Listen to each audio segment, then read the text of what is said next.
We're going to get started here in just a few minutes once we get our classes lined up. Again, we're starting with Class 1 Market Does over here in the ring. There are some divisions today, so just be aware that the class numbers don't quite match just because some of those classes are actual weight divisions in the goat show. We don't have any weight divisions over here in the ewe show, but since we're showing those things by breed, there will be some breed division championships. So just be aware that there might be a few extra minutes in between your classes. Again, you can go to Ringside Live and check out the streaming, so that way you can make sure you're getting up to your class in the right time.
All right, we've got Class 1, Dorset ewes in the ring. This is a single class for this breed.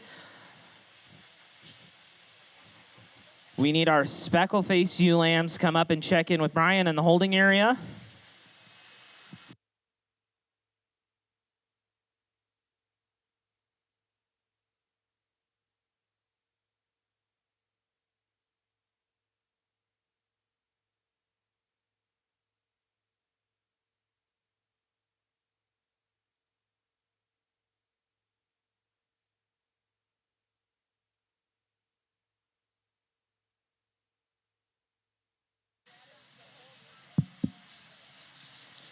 Well, good morning, everybody. And before I get to talking about the kids and the stock right here, I'd like to say a big thank you to the Cheyenne Livestock Expo for allowing me the opportunity to come out here and do something that I'm passionate about, do something that I love, that's sorting junior stock shows. And so I'm ready to have a really, really good day. I'm ready to have a blast sorting the stock and the kids. And man, what a powerful way to get us started off in our Market Doe show. Man, our class winner is a very, very unique critter. That is a high-headed, beautiful skulled type of an animal who's slim and pencil gazelle-like in terms of her neck. She runs directly uphill, and then with that, she's so unique in terms of her look, and yet I get my hands on her. She's aggressive and up to code in terms of her touch and tone. What a fantastic way to get us kicked off. I will look forward to seeing that goat again. I do think it gets awfully close between 2 and 3 in my mind. Ultimately, I side with the whiter skeleton, rounder bodied goat who works more natural spread, dimension, and power up high. That doe is awesome just in terms of her depth of body. She has the advantage in terms of foot size and feature at the surface, and then truly what separates them from me, she's just a little bit better in terms of the reach out of her rear skeleton. I like that doe in that regard. She's maybe not as tricky through the front third of her skeleton as the doe that's going to surface. She's maybe not just as unique in terms of her chest floor and breastplate, but that is a good goat, no doubt. Love this goat in terms of her skin and her hydration. That's a fresh shape working out of the backside of her shoulder ahead of a really square loin edge, and with that, she's still really attractive in terms of the way that she ties her neck out of the top side of her shoulder. I guess the front 2/3 of that goat to me are really intriguing. I want to yank her down in terms of her rear rib and flank, though. I want to give her just a little more flex to her hind leg, but man, that is a good goat, no doubt. This goat right here has an advantage in terms of size and scale and performance. I like that this goat is basic in terms of the way that she's constructed. She's sound and comfortable in terms of her movement. As I compare those ahead of her, I need that goat to be just a little grislier in terms of her muscularity. She's not just as mean and powerful in terms of her punch and her power, but that's a good goat you should be ultra proud of. Great way to get us started for high quality critters. Give them a big round of applause if you would. This is going to be a good day.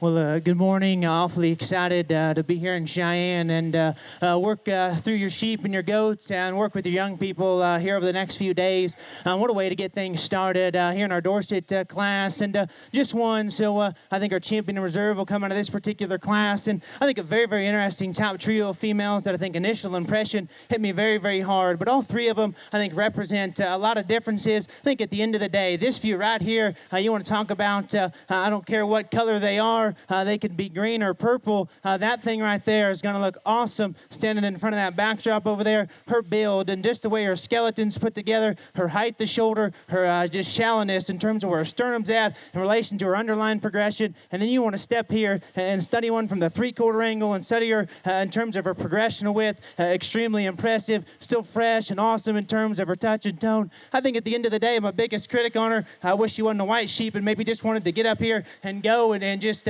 give the young lady her neck and her front end, because I think if she looks like that in motion, then I think it's a no-brainer, and I'm excited to see where she sets as the day rolls on. I think it's really close in my mind between 2 and 3. I think at the end of the day, this one that is going to go ahead and be reserved is just more my speed in terms of freshness, in terms of look and mobility. She's taller shouldered, she's neater in terms of the way her neck ties right there at the top side of her shoulder, and I appreciate her in terms of her length of hip set to her hind leg. You ask these things to get out and go in motion. I love her in terms of her athleticism and just looseness of build there to her lower skeleton. She just doesn't have enough. As we get right here in terms of her pin and stifle, she's not as neat in terms of her underline progression as the one that wins for the love of her athleticism. This one here that's going to go ahead and be third, I think is the most unique one in this particular class in terms of a breeding standpoint. Her form, her feature, her moderation, her bulk, and just her added width and muscularity, I think are very, very impressive. For me, though, we just got to loosen that one up. She's too straight off either end. Got to make her taller shouldered. Got to make her neater in terms of her look.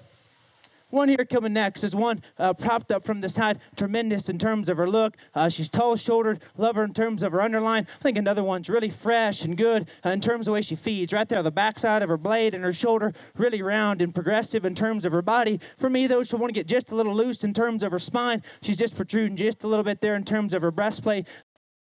In pieces as the ones ahead of them. Sheep here that are going to round out. We just got to balance them up a little bit better, give them a shot more punch and muscle, but an awesome class and a really great way to get things started. If you guys would, give them a nice round of applause.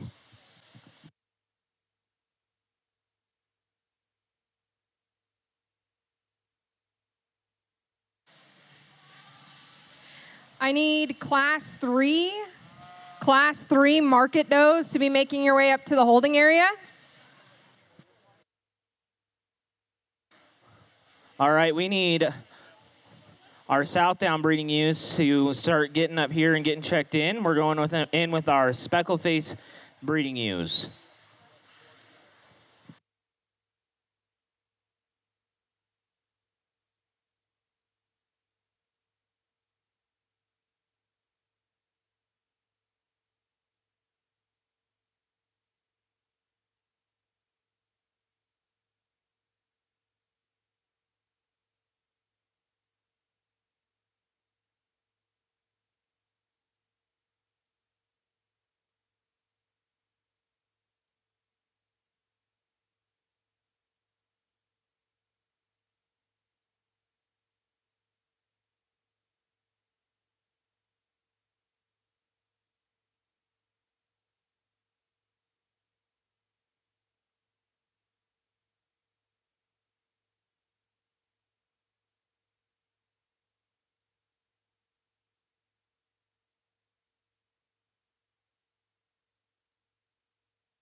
Class 2 of a market doe show over here continues to up the ante, and man, the top pair of these goats right here are very, very good, and they're different in terms of what they represent, but man, both incredibly high quality. To me, the one that surfaces is just a little wider skeleton and a little sounder off either end of her skeleton. That is a monstrous legged critter who runs directly uphill. She is round and robust in terms of her rib and body design, and then with that feeds such an aggressive shape ahead of a big, broad, burly upper hip, and yet still, as I set that goat in motion, she's more durable and of her hind leg utilization. She's actually longer and leveler to the top side of her hip, and she wants to better maintain her top line as she goes. Great way to get us kicked off. Again, I am excited to see that one come out. This one right here on the standstill does some wacky things, young lady. That thing ties her neck right out of the top side of her shoulder. She is so short-bladed and shallow-chested, and yet her underline progression is absolutely gorgeous. Get my hands on her, and she is perfectly square in terms of her loin. I love that goat on the standstill. I wish that she remained just as true in terms of her skeletal quality and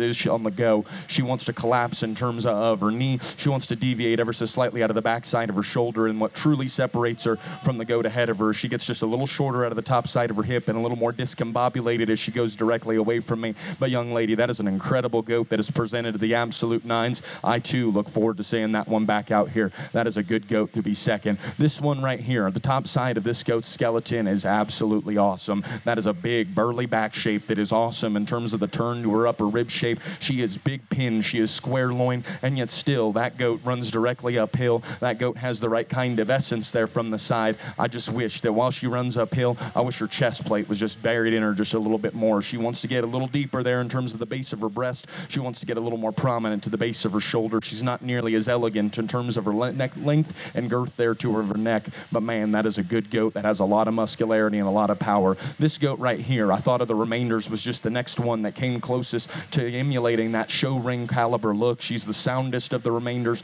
and yet that goat is still really hydrated in terms of its handle. I think that goat still has the right kind of look up front. That goat has the advantage in terms of just height of shoulder, shortness of blade, and shallowness of chest. Even to the one ahead of it, to me, that goat just needs more punch and power as we stand in behind the lineup, wants to get just a little bit narrower in terms of its upper pin bone. That's where this doe has just a true advantage. Truly a big muscled, big jumped kind of a goat that's awesome in terms of her pin width and lower stifle shape. I think that goat has plenty of voopty down to its lower leg and stifle. To me, that goat wants to read just a bit more vertical about the angle of its blade and its knee. Not nearly as unique and dynamic in terms of its image there from the side, but that goat is truly a powerful critter. I like that goat's muscularity and cutability, no doubt. This goat right here, again, size, scale, and performance are all in this goat's favor. That goat actually has the advantage in terms of skeletal quality to a few of them ahead of him. Unfortunately, again, I want to see that goat just have a bit more terminal shape. I want to see that goat just a little bit rounder in terms of a rib. But man, great way to round this out. Congratulate those exhibitors on a heck of a job. Give them a big round of applause if you would.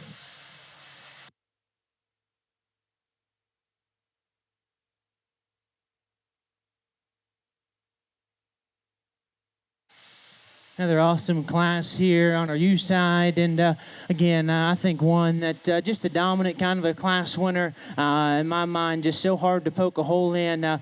This thing propped up from the side. She's attractive, tall-shouldered. Love where her neck ties the apex of her blade, just where her sternum set within to her skeleton. Progression of underline, and then right here, love her in terms of just the shape to her body, the shape to her upper hip and pin set, the flare she's got in terms of her stifle and her glute muscle.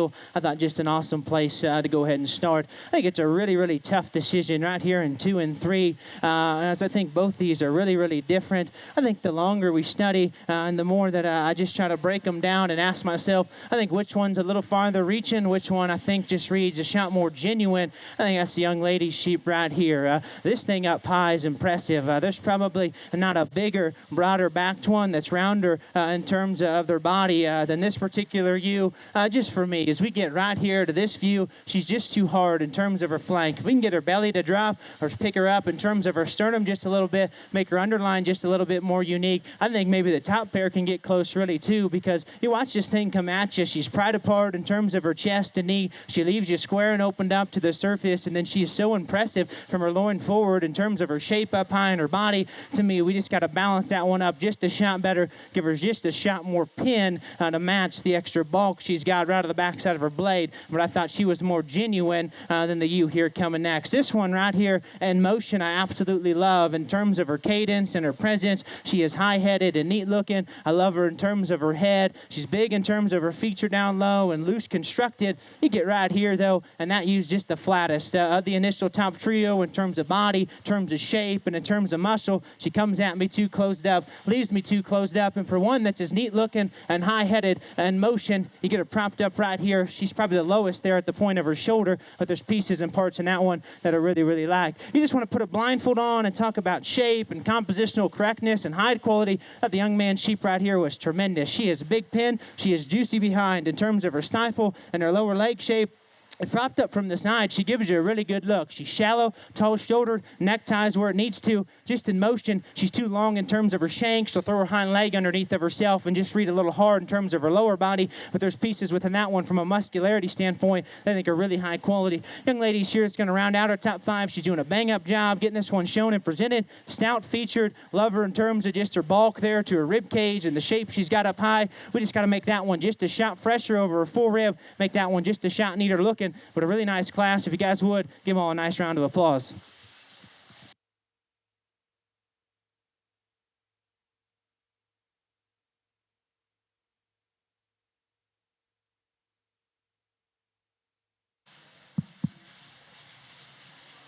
I keep starting each class by saying just how good these does are out here in our market doe division, and they keep rolling out here. So I think it's fun to be able to come out and talk just about how much quality there is at the top end of each one of these classes. These two goats right here, real good, but that one to me just distances herself in terms of skeletal width. That doe is awesome just in terms of her underline, where her thoracic sits back to her rear rib and flank is absolutely gorgeous. And then, man, as I get on top of that doe, she is awesome just in terms of the width and spread ahead of a bigger, broader, fuller upper hip. And then I get off to the side of her. That thing is dynamic, not only from a market goat perspective, but man, I think you could throw that doe over on the breeding side and do some damage as well. Great way to get us kicked off in that regard. This doe right here is higher headed. She has the advantage in terms of extension and truly just an advantage in terms of elevation up front in relation to our class winner. That doe is dynamic in terms of her image from the side. She's gorgeous in terms of her shape. Unfortunately, as I study that goat from behind, she's not nearly just as big and broad in terms of her upper pin bone. Where I like her in terms of her extension, she actually might read just a little bit longer back, and that gives me kind of a mental image that she's maybe just a little harsher in terms of her rear rib.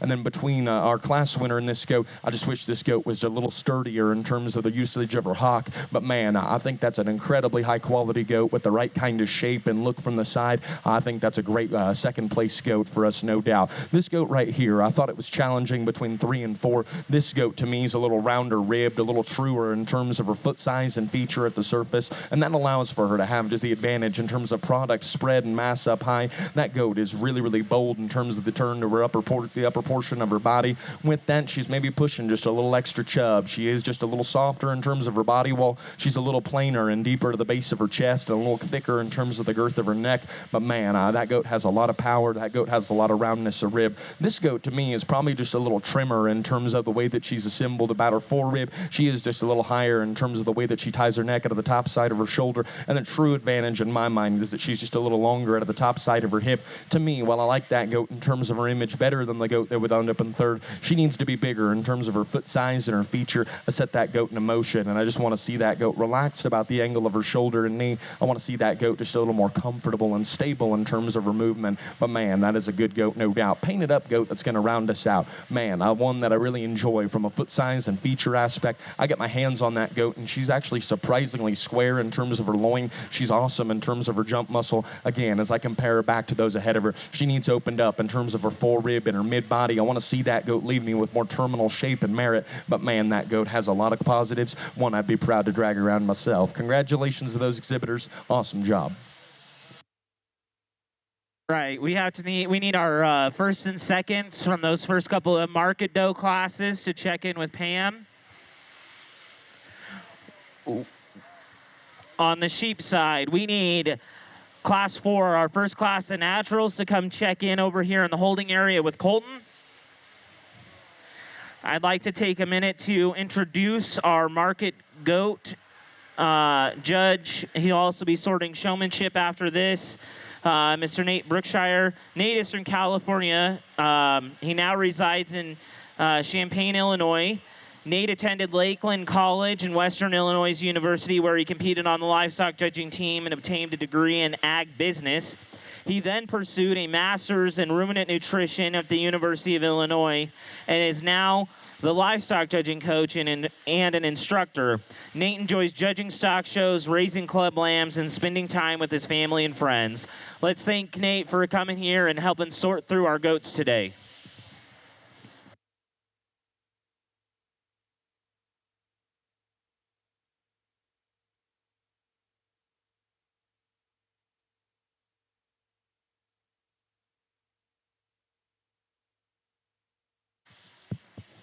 As these kind of off-breed influence ewes keep coming, and these purebred ewes, every time I feel like we land on a class winner that's awfully special, it's awfully dynamic, and really, really hard to replicate and make.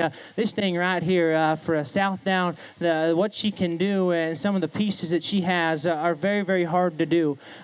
This thing propped up from the side to be that tall-shouldered, that neat underlined, and have that long and skinny of a neck, and still, as you roll around the backside of her, good in terms of her forerib design, the roundness she's got there, so progressive in terms of her width. She's right. She's not giant in terms of her pin. She's right. I love the shape of it. I love the texture to her muscle, there to her stifle and her lower glute muscle. I wish she'd maybe just get up and grab a gear just a little bit.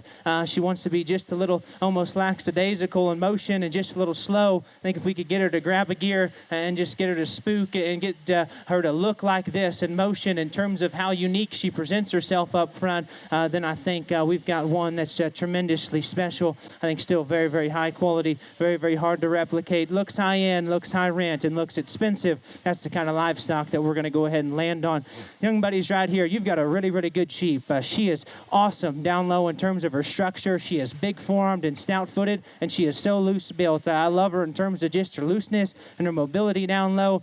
You get her propped up from the side. Still paints a good image for me, though. She'll want to get just a little loose in terms of her spine. She doesn't have the extra shape and texture. She's probably just a little more forward in terms of where her blade and breastplate sit within her skeleton. And so in return, she doesn't present herself just as unique, just as tall and neat at the point of her shoulders or class winner. But I think in terms of feature, just structure, looseness of build, moderation, and body shape, you've got a very, very nice one. This sheep right here I think is very interesting. There's pieces and parts that I think are very good. In my mind, I think just a little skinny, just a little immature in this particular class and setting. An emotion, I love her in terms of the way her front skeleton's built, really neat. She comes out, her cadence and her presence is awesome. A ewe that's tremendous in terms of her freshness from a composition standpoint. You just get right here, she didn't balance up as good as a two directly in front of them. Want to drop her down in terms of her flank, and then we get right here and she just doesn't have as much in terms of just body, shape, and power. But I think pieces, I think parts in there, I think long-term values, if you continue to feed on that one, there's quality within that particular sheep. Again, I think another one that's got some really interesting pieces and parts. This one might be the freshest and best touching one in this particular class, just in terms of shape and texture. Right there out of the backside of her blade and her shoulder. A young lady does get her propped up here from the side. She's tall-shouldered and skinny-necked and flat-backed. Just for me, I thought just a little dingier in terms of her hide. I think that throws her off. And then you get right here, again, I thought one that just couldn't rival the ones in front of her in terms of forerib design and just width there through her chest and her lower skeleton. But I think, again, pieces and parts that are really nice. The two sheep here that we're going to go ahead and round out with, both of them just need to be stoutened up, changed in terms of build, structure, and flexibility. But again, an awesome class, another really awesome class winner up top. If you guys would, give him a really nice round of applause.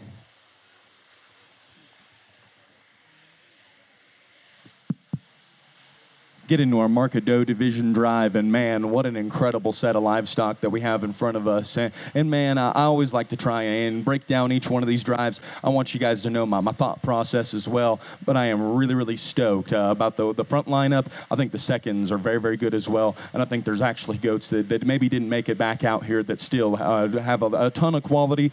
Still be very, very proud to own if I had them myself. Going through class by class, man, this class 1 winner came out of the gate and punched me mouth. That thing is high-headed. She is gorgeous in terms of her outline and in silhouette there from the side relative to her size. She is just as wide and opened up maybe as any of them. That goat is awesome in terms of the tone and texture to her muscularity, and she's sound and comfortable down low. My question is, man, she's at a disadvantage from a weight perspective. It's easy to look cute when you're maybe just a little bit littler, but I think that goat is very, very high quality, very, very sporty. The one that was second in that class was really round-bodied, really opened up, had plenty of spread mass and dimension up high. To me, read just a little rounder off either end of her skeleton as well.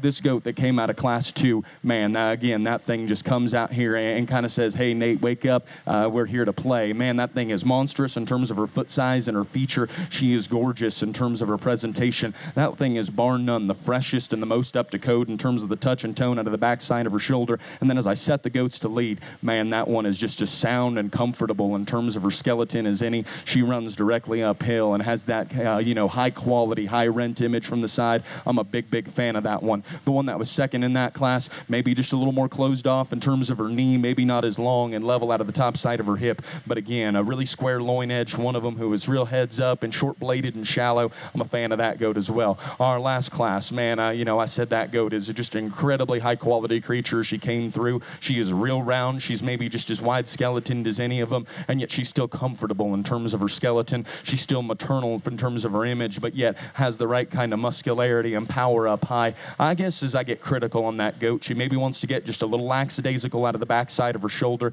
She wants to fight the young lady a little bit, but I do think that is an incredibly, incredibly high quality critter. The one that was second in that class was picturesque from the side with a beautiful shape, didn't have just as much rumpus, didn't have just as much flexibility there in terms of her hind leg utilization. This is a challenging lineup to sort through, yet with that, I think it maybe gets a little closer between 2 and 3, and then as down the line, my favorite is my favorite. And so I'm going to put the mic down. I'm going to show you guys my thought process or my favorites in an order of 5. Congratulate these exhibitors with a tremendous round of applause. They're very, very deserving of it.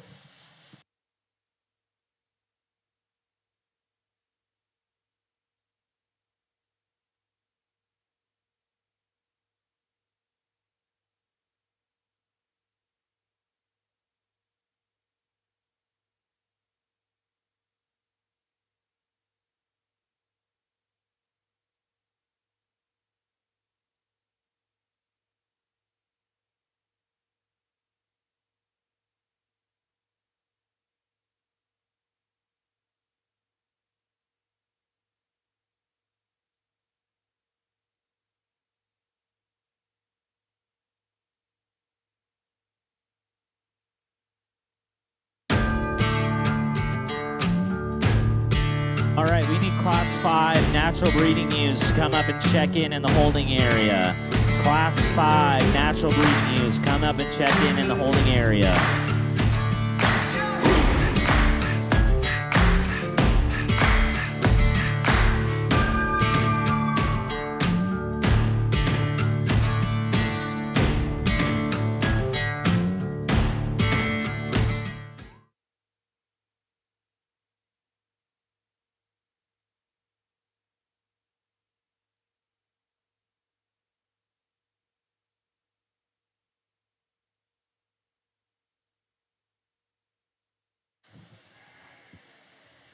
All right, I want to take a minute to introduce our judge over here on the sheep side. Evan McLean will be sorting our ewes today and our does tomorrow, along with our sheep showmanship this afternoon. Evan McLean is from Anderson, Indiana. He grew up competitively showing livestock across the country. He owns and operates McLean Showstock, where he helps young exhibitors accomplish their goals with a multitude of species, as well as running a small number of ewes. He is a graduate of Lincoln Land Community College, as well as a graduate from Western Illinois University, where he was a member of the livestock judging team and attained a degree in ag business with a minor in animal science. Let's thank Evan for coming out here and sorting our ewes and does and our showmanship.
We need Market Goat Class 5 to come over and check in the holding area. Market Goat Class 5, please check in with Pam in the holding area.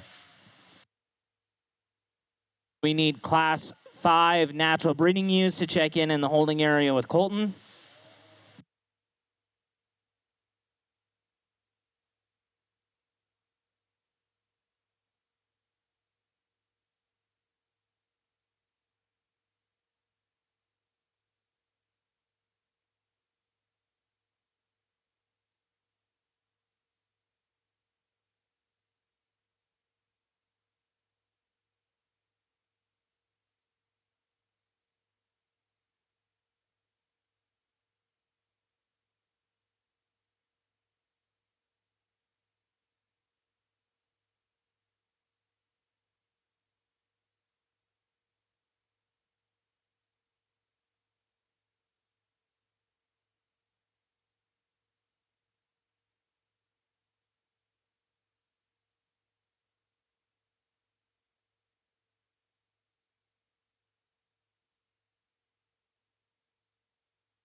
What a way to start out our weather show. And with that being said, there's a pair of these things that are very, very good, and they're different in terms of what they represent. To me, the goat that's wider skeleton, rounder bodied, and more secure in terms of his front skeleton is the young man's goat that's going to surface. Unrivaled in terms of proportions and balance, that goat to me has just a beautiful turn to his upper rib shape. And then with that, I think that goat is dense and burly in terms of his hind leg. As I get my hands on him, he still is just a bit more expressive in terms of his muscularity than the goat that's going to be out here in second. This goat in second fit to the nines and shown to the nines as well. Longer necked and ties higher out of the top side of his shoulder. I prefer that goat in terms of his shoulder height. I love that goat in terms of his pattern and his silhouette. And then, man, talk about a fit job and presentation. That goat is absolutely dialed in. Again, from a hydration standpoint, that goat is really hydrated in terms of his loin. But to me, he's just a little washed out and a little flat in terms of his body, in terms of his forerib and body design. I wish that goat was more aggressive out of the backside of his shoulder. But ultimately, as that goat comes directly at me, I need to open him up in terms of his chest and his knee. I want to lay him back about the angle of his blade. But man, that goat is wild looking and a very, very high quality critter there from the side. This goat right here has an awesome shape up high. I love that goat just in terms of his touch and tone out of the backside of his shoulder. He's big legged up front and giant armed and runs directly uphill. I guess though he runs uphill, he's just maybe not as unique in terms of the assembly of his front skeleton. He wants to get a little coarser about the base of his blade. He needs to be challowed up in terms of the base of his sternum. And then again, as I get behind that goat, while I love his shape up high, he needs to match that with a bigger caboose from behind. But man, that goat is awesome shaped. He's beautiful skinned. He runs uphill. There's a lot to like about that goat. Little goat right here, but man, rail round ribbed, awesome in terms of his pin bone, giant in terms of his lower leg and his stifle, little round out of the top side of his hip, a little mature in terms of the base of his neck for myself at this stage of the game. But man, that goat has a lot of muscularity and a lot of power. This goat's really round and robust in terms of his rib cage. For me, grabs just a little soft in terms of his body wall. I want to see that goat dialed back from a condition standpoint. He's getting a little more mature about his head and his neck and his front shoulder. But man, that goat is real round rib. This goat to me is an upgrade from a composition standpoint, more up to code in terms of his touch and his tone. He has the advantage in terms of cutability. For me, that goat needs to be intensified in terms of foot size and feature. He read just a little plain and generic there from the side. But man, great class of goats. Congratulate them with a big round of applause. Tremendous job.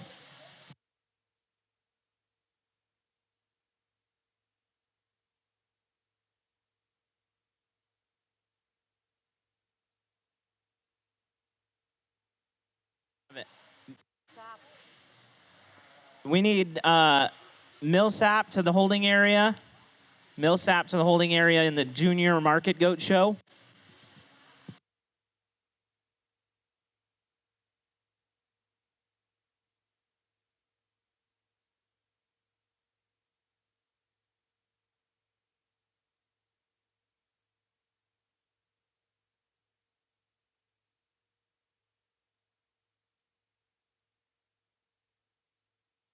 We need Michaela Millsap to the holding area.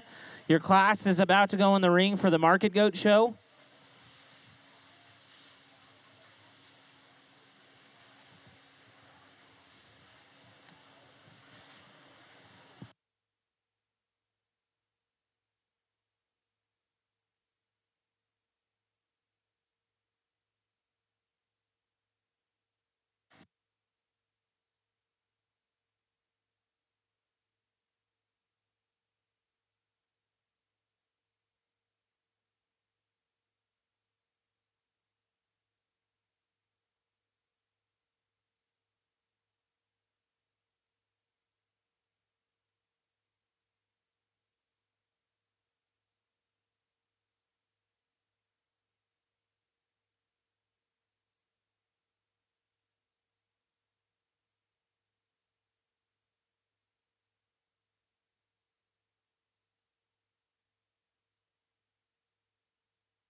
All right, we need to make sure we've got our Class 5 natural breeding ewes checked in with Colton in the holding area. Class 6, you're on deck.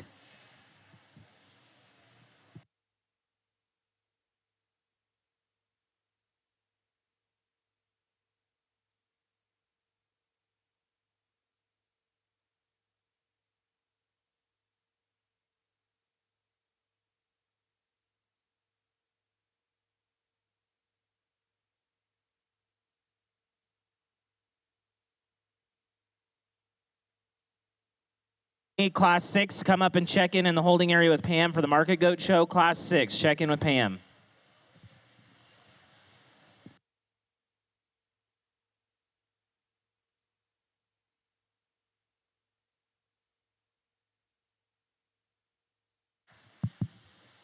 Well, probably just the most challenging class that we've had to this particular point, and we've got all day. And so I'm going to take my time when I think there needs to be, and just really make sure I'm comfortable with the decisions that I'm going to go ahead and land on.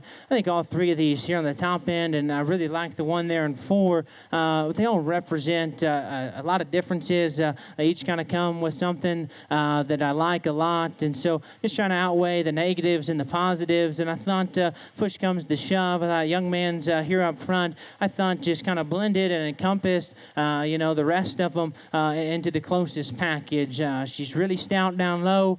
She's really neat in terms of her look from the side. The young man gets her propped up in terms of just proportions and balance. Then you get right here, and in my mind, it's really hard to just deny her. She is the biggest, the broadest, the freshest, right there out of the backside of her blade and her shoulder, roundest in terms of her body. She's the most progressive there in terms of her width, and just reads with just the most substance and the power behind. I'm going to get critical on her. I just want to make her probably in motion a little taller shouldered, and I think we could whiz off just a little bit of the belly wool. I think it takes away from her, maybe makes her look a little more moderate and deep, but I think tremendously high quality ewe that paints the right picture from the side. Just came with the most bulk, the most shape, and the most muscularity. Young man's here coming next. In motion, buddy, you've got a cat. She is sound, and I love it. She's got a big front foot and a big rear leg, and they can giddy up and they can motor.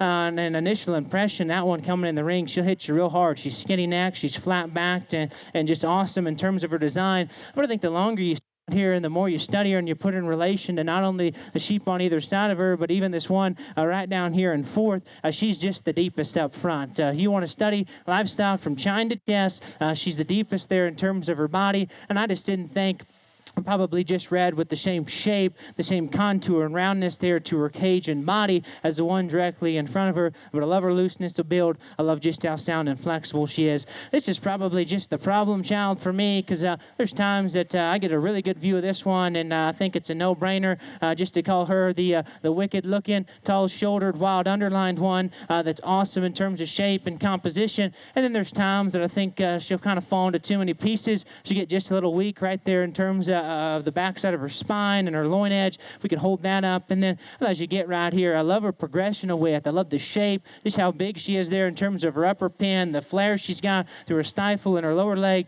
But at the end of the day, she's just the most beat in and the flattest right there in terms of her cage and her forerib. And I thought as you studied them right here from the side, in terms of this shape there to their lower leg, she probably was just the most off from an attractiveness standpoint. But I think pieces and parts really good from her center spine forward. I think awesome and very, very impressive to the front portion of her skeleton. Right here, buddy, you've got a gamer. That thing is wicked good looking, awesome build, beautiful in terms of proportions, her balance. She's flat back, tall shouldered, neat looking, and broad in terms of her chest. You get right here, and she's just the flattest, the most closed up in terms of her pin bone. She's the flattest and most nondescript in terms of her shape and just her handle quality up high. But I love her look, love her build from the side. Just feature, just width, and just shape and power. I love pieces and parts of this one. Obviously got the big fur down low, tremendously big and broad on the backside of her blade and her shoulder, really round and just progressive in terms of her body shape. Just for me, though, just too moderate. Got to make her taller shouldered. Just got to make that one looser built down low. She wants to work up in this particular class. That sheep on down the line just needed to be changed in terms of balance. Probably just needed more feature, more shape and muscle. If you guys would, give them a nice round of applause.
good class, and to me, a challenging class, especially between 2, 3, and 4. But to me, the goat that surfaces in my mind does so because he best covers the basic fundamentals of what market livestock are supposed to be. He's round-bodied, he's big-backed, he's opened up in terms of his skeleton, and yet still fresh compositionally. And then with that goat is not only the best presented, but he still has a unique show ring look. He's still tough-skulled, he still runs uphill, and he still has the right kind of proportions. I like that goat, no doubt. This goat right here that comes out here in 2 is no doubt just a bit longer and leveler out of the top side of his hip. He's just a little more comfortable in terms of the utilization of his rear leg. Man, I think that goat has a lot of uniqueness from a look standpoint. To me, he's not as round and radical in terms of his body design. He's maybe not just as fresh in terms of his hydration or his presentation, but that goat is good. He's skinny-necked. He's awesome in terms of his look. Man, that goat just needs opened up. In terms of his body design, needs to be just a little fresher skinned as well. This pair to me gets really, really challenging because when this goat came in, I said, man, there's some uniqueness, but man, there's also some question mark as well. If you were to typically bring me a goat that was ran uphill, was that short-bladed, that shallow-chested, and that sound, I would tee off on that goat and just absolutely love him, especially when he's shown the way that he is, and especially when he's just as fresh in terms of his hydration and his touch as he is as well. That goat, from a presentation standpoint, is bar none one of my favorites out here, and then his look is absolutely unique. Unfortunately, as I get right on top of that goat, he wants to flatten off in terms of his body wall. He's the roundest and the narrowest in terms of his loin. I need to yank that guy down in terms of his rear rib, but that goat has a real unique kind of a look there from the side. I like a lot of things about him, just wish there was more punch and more power. This goat that comes out here in 4 has the advantage in terms of punch and power. He's bolder fore-ribbed, he's more robust with the center portion of his cage, he's bigger pinned and more dimensional in terms of his lower leg and stifle. To me, he's built just a little round off either end of his skeleton. He's a flatter pastern kind of a goat who's sharper in terms of his hock. He's more vertical up front as well. I never got that goat to just get out and trot for me, but man, that goat has a lot of terminal shape and power. This one right here follows the same kind of suit. Big backed, square loin, big hipped kind of a goat that's really good in terms of his lower crotch shape and stifle. I like that goat in a lot of ways. A little coarse about the point of his shoulder, a little thicker about the girth of his neck. I wish that goat would settle in terms of his spine and give me just a bit more of a proportional image from the side, but love the muscularity, love the power. This goat right here fit awesome. Big-legged, stout-featured, runs uphill, has the advantage in terms of size and scale. I get on top of that goat. He's a bit more mature in terms of his body wall. He needs to be opened up and freshened in terms of his fore-rib and mid-body. I grab him, and he's just as peaked as any of them up high. This goat right here has the advantage. He's got a big butterfly ditch down his back. He's square in terms of his loin. To me, I get that goat going. He wants to pull his hind leg underneath of himself. He needs to be a little bigger footed and featured. He gets just a little rounder to the top side of his hip, but big muscled goat that's awesome loin. This goat right here, deep bodied, practical, easy feeding kind of a critter, needs a little bit more show ring intangibles from a look and quality standpoint there from the side, but love the basics, love the feedability of that goat. Congratulations to those exhibitors. Great job. We need Class 7 to start making their way up to the holding area for the market goats. We need Class 6 for the natural breeding ewes to come up and check in with Colton. Those first and seconds from the classes in the natural breeding ewe division will come back for that breed drive, so don't go too far. Once we get done with Class 6, we will do that drive.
Yes, it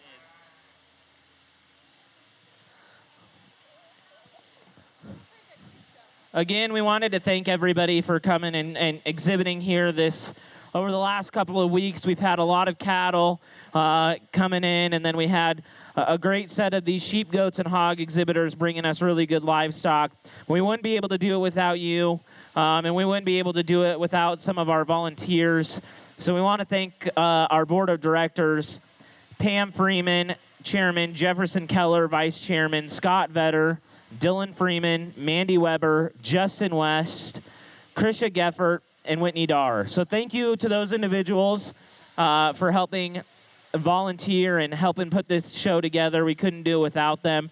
We also have a tremendous amount of help to get this building set up for both cattle and small animals, local FFA chapters, local volunteers that are longtime supporters of the ag industry, LCCC show team, Casper College show team. They all came and helped and pitched in over the last couple of weeks, so we want to thank those individuals.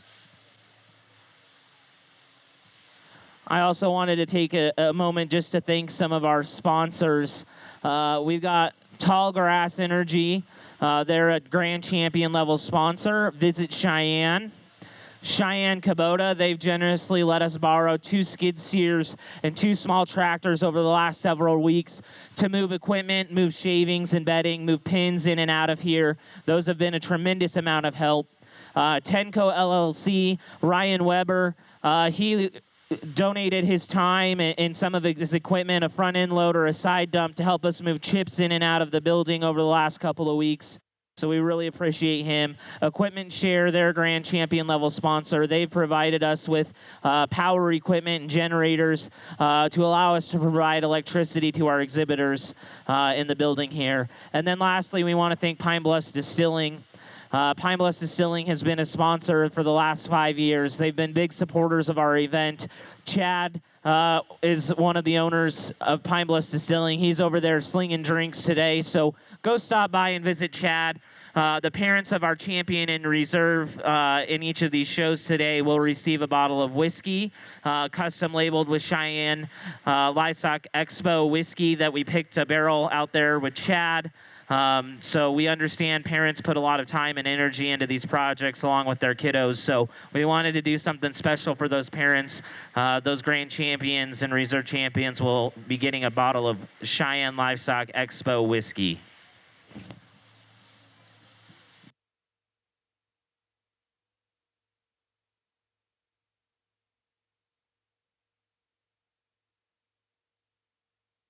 All right, we need our Class 6 natural breeding ewes checking in the holding area with Colton. We need Class 7 to be checking in the holding area with Pam for the Market Goat Show. Class 7 Market Goats, check in with Pam.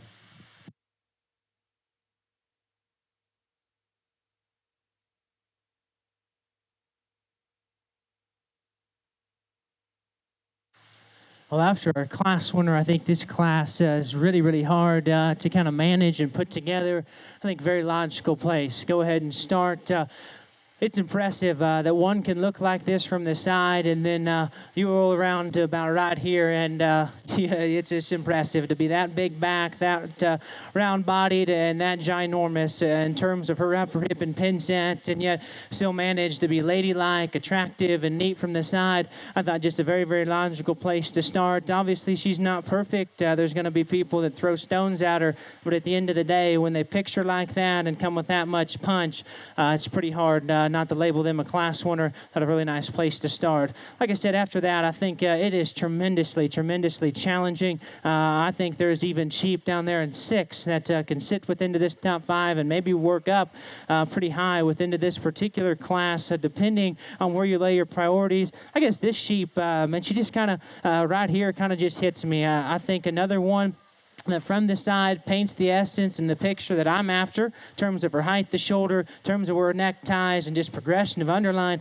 And then you get right here, and that thing is really, really impressive. I love her shape, the roundness there to her body. I mean, she looks like she swallowed the whiskey barrel for a rib cage. For me, though, to beat our class winner, got to be better in terms of the heel of her loin, and she doesn't even just replicate and match just the power behind in terms of just pin and stifle and lower glute shape. But from her loin forward, neat looking, tremendous body, tremendous shape. This sheep right here is one that initially really grew on me the longer we go into this particular class. I think there's times and views, the young lady gets her just right. She gives you a real neat look. She's got a big form, really stout and dense in terms of her feature down low. I like her propped up. In terms of her height to shoulder, I like her as you get your hands on her. She's thin-skinned and got a good kind of a touch, and she's round in terms of her body. I think we ask these things to get out and go in motion. I think that's where she goes to third. She gets just a little deeper in terms of her chest, gets just a shot more vertical in terms of the way she's built off either end of her skeleton. But that's a really, really nice sheep to go ahead and sit in 3. This sheep right here is really impressive as you get your hands on her and study her from the rear view. Tremendous shape, tremendous body, tremendous progression of width. At the end of the day, she's too loose in terms of her spine, and for just as stout, just as bold, and just as bulky as she is up high, I just didn't think the carpet matched the drapes. That one just needs more feature, needs more punch down low to match the extra bulk and just mass she's got to the upper portion of her skeleton. This one doesn't have the problem. She's got the big furry paws down low. I like that about her. I like her moderation. I like her just width and her bulk and her muscularity. For me, though, I think you set these critters in motion. I thought she just got a little low-fronted. She had just a little round off either end of her skeleton. But a tremendously high-quality class. Really good sheep here on down the line. Probably it's the deepest in terms of quality that we've seen. If you guys would, give all those kids a real nice round of applause.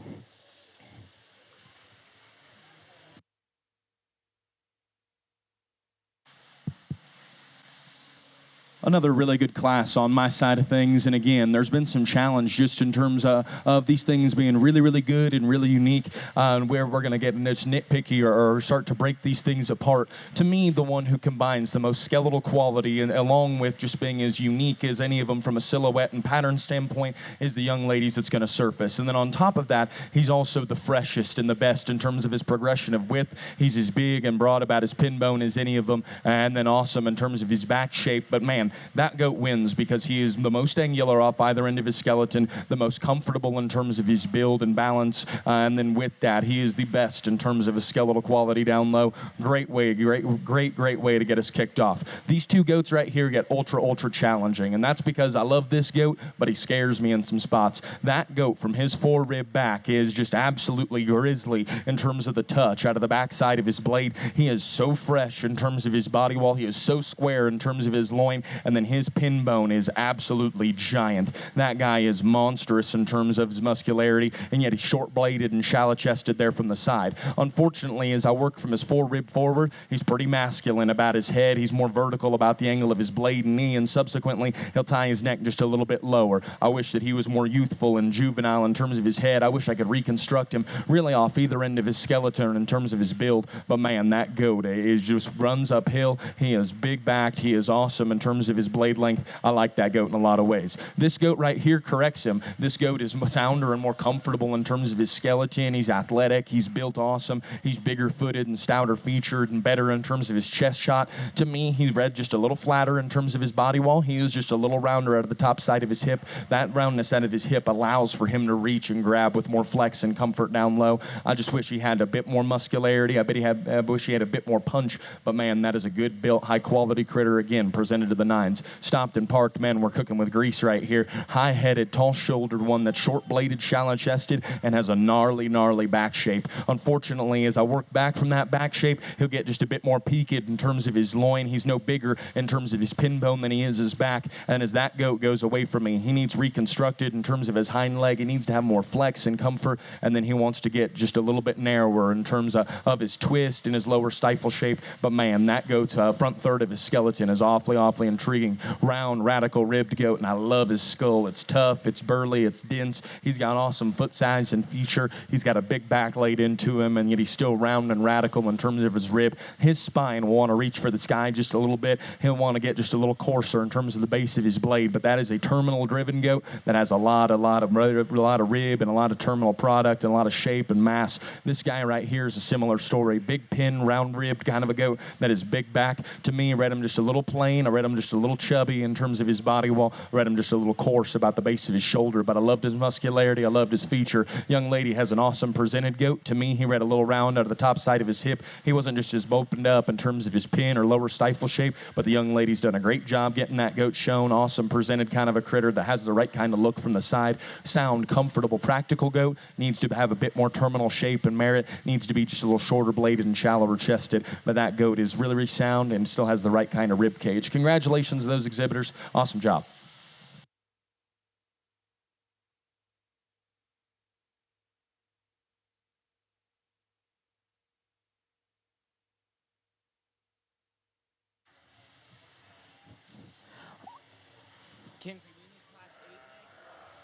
All right, Class 7 Market Goats is about to go in the ring. We need Class 8 to come in and check in with Pam.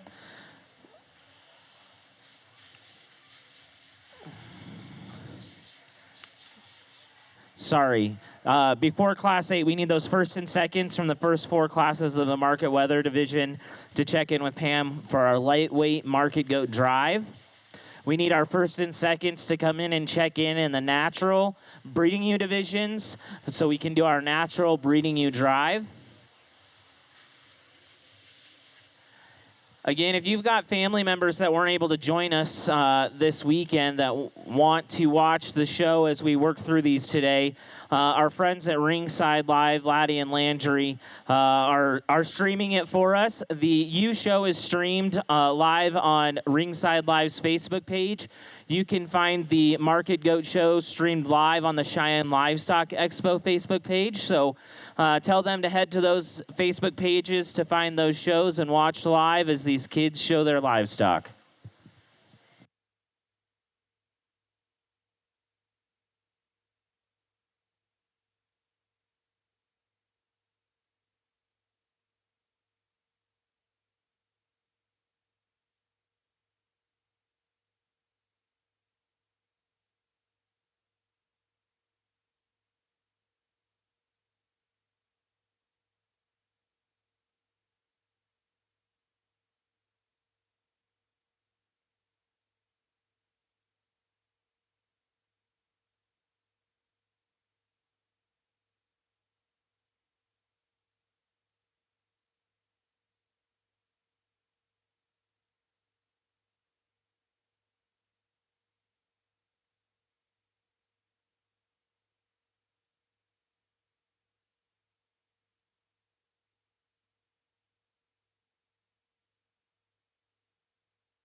The Blues have been really fun, and I'm excited to get into our champion view drive here on our blue side because I think we've had some really, really fun and difficult and challenging classes to put together, and so excited to see how things shape and come back together.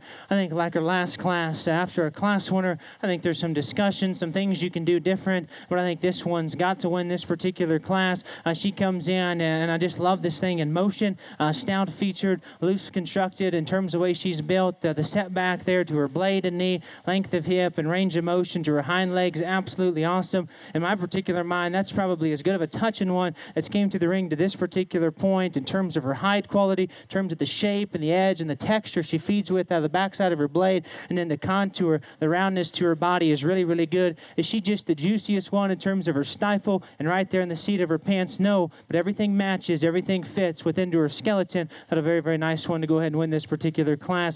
Like I said, I think there's some discussion you can have. I think a lot of differences here within the rest of the top 5. I thought this sheep coming next, I thought propped up from the side, most likely resembled her class winner in terms of her look and her build through the front portion of her skeleton. And I thought comparative to the one directly behind her was just looser built in terms of her angles. I thought longer, level out of her hip, more appropriate in terms of the set there to her hind leg. My biggest critic on this particular sheep is I just want to give her more shape. I want to round her there at the upper portion of her rib cage. If we can give that one just a shot more shape and just texture and handle quality, and I think it's a very, very logical place for her to sit in too. Right here, buddy, you've got a really high quality one. Awesome to look at. She is really, really neat in terms of height of shoulder, where her neck's set. She's flat back. She's stout in terms of her feature. She probably has the advantage just in terms of shape and handle quality comparative to the ewe directly in front of you. I want to pry you open right there in terms of your pin bone. We ask you to go in motion. Your underline doesn't hold together. You get just a little too straight and just a little too restricted there off either end of her skeleton. This ewe, I thought initially kind of hit me hard. She has got big grizzly paws down low. She's thin-skinned. She's awesome touching. I would have thought of the initial top four, as you get right here, she's just the flattest, the least progressive in terms of her width, and just the deepest and most off and plainest there through the front portion of her skeleton. But a good touch and really stout-featured one. Young lady does a nice job with. This one works up in this particular class just in terms of her look and her build. Tall-shouldered, beautiful in terms of her underline. Her center of her spine forward, she is very, very impressive. She's pried apart in terms of her chest and really neat looking. She doesn't have the extras, the wow factor. She doesn't have the punch and the power as the ones in front of her, but an awesome class, good class. Wonder if you guys would give a nice round of applause.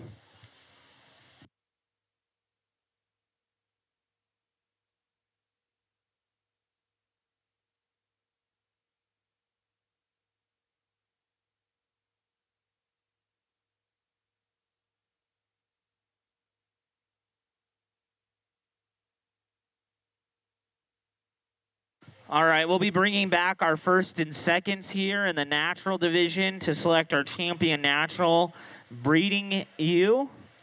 Those breed division champions and reserves will come back for our top 5 breeding ewes at the end after we get done with our Blackface crosses.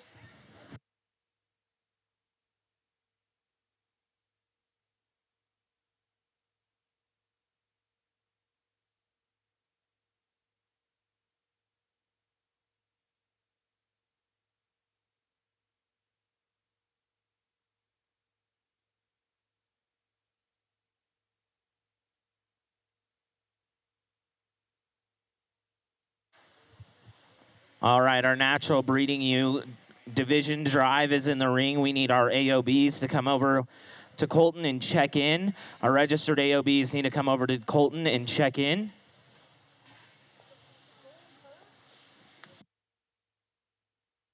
Our first and seconds from those first 4 market weather classes to come over and check in with Pam. So that way we can do our lightweight division drive.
As we work through the shows here today, just remember that all of the shows and class orders are published on the Showman app for both rings. So you might have to refresh just to make sure you have the most up-to-date, accurate class list that is published on the Showman app. So you can just go on your phone and view the class list, and it should be up to date.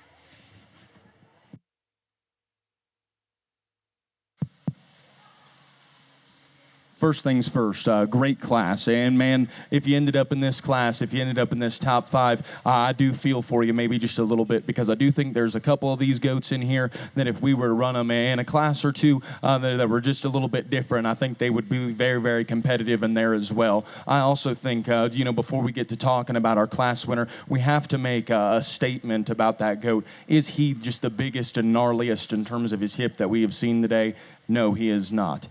That goat has more than enough hip for me, and then beyond that, he is a wild-looking rip who is awesome in terms of his skeleton. That is a stout, up-footed, flexible kind of a critter who runs directly uphill. He is the freshest and the most juvenile in terms of his neck and his head. That goat is awesome in terms of the touch out of the backside of his shoulder, and then with that, I mean, just commanding in terms of his presence. That is a very, very high-quality goat. So is that goat just the gnarliest pin critter we've seen today?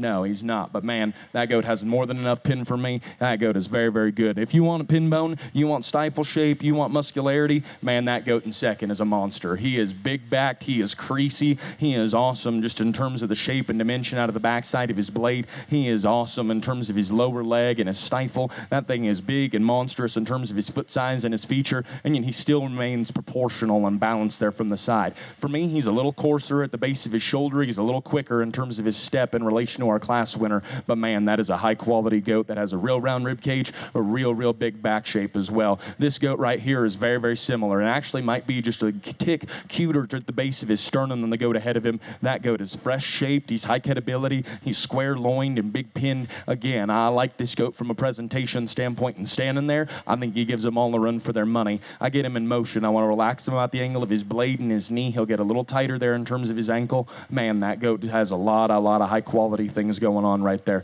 This goat right here, beautifully fresh, awesome hydration. That goat is fresh and hard and aggressive in terms of his back shape. That goat stopped and parked. Man, I think we're game time. I get him into motion. He wants to get just a little drier in terms of his rear body. He wants to run downhill ever so slightly, and he's not just as comfortable in terms of his front skeleton. I want to relax him there in terms of his knee. But young lady, you've done a tremendous job getting that one stuck. You've done a tremendous job getting that one presented. Young man right here, again, awesome in terms of his shape. I like that goat in terms of his elevation up front. I think that goat is long-necked and he's bubbly in terms of his butt. To me, that goat wants to pull his hind leg underneath of himself. He's not just as big-footed and manly in terms of his lower skeleton as those ahead of him, but man, that's a good goat, no doubt. I thought these goats right here got challenging. This goat, to me, read a little bit more angular and more athletic than this one. Didn't read that goat just as aggressive in terms of his back shape. I want to make that guy just a little better from a terminal merit standpoint, but good-looking, sound, and comfortable. This goat, to me, is big-backed and big-shaped. He's better in terms of his loin and the density of his foot size and feature than the goat ahead of him.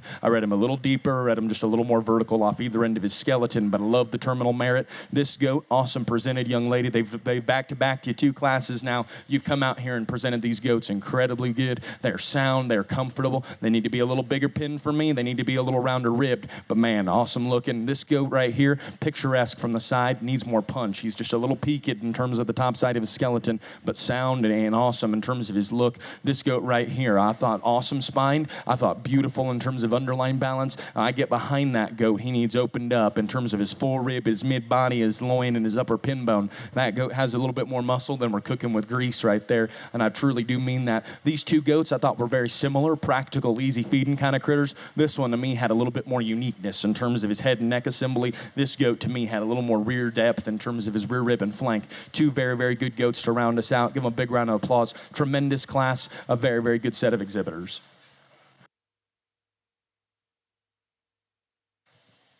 As we get over here on our youth side, this is our first breed drive of multiple classes that we've had to get to come back. And, anybody knows me knows I'm a sucker for a good blue one. And I thought that we've seen quite a few of them. I thought these classes were tremendously high quality. And again, I don't think each one looks the exact same, but I thought each class winner and second, those were the best representations that needed to come back out here. I'm going to talk about the 2 that it's down to. I think they're wild. I think they're different. I think they're special, but I think they're both just a little different in terms of the way they're built and constructed.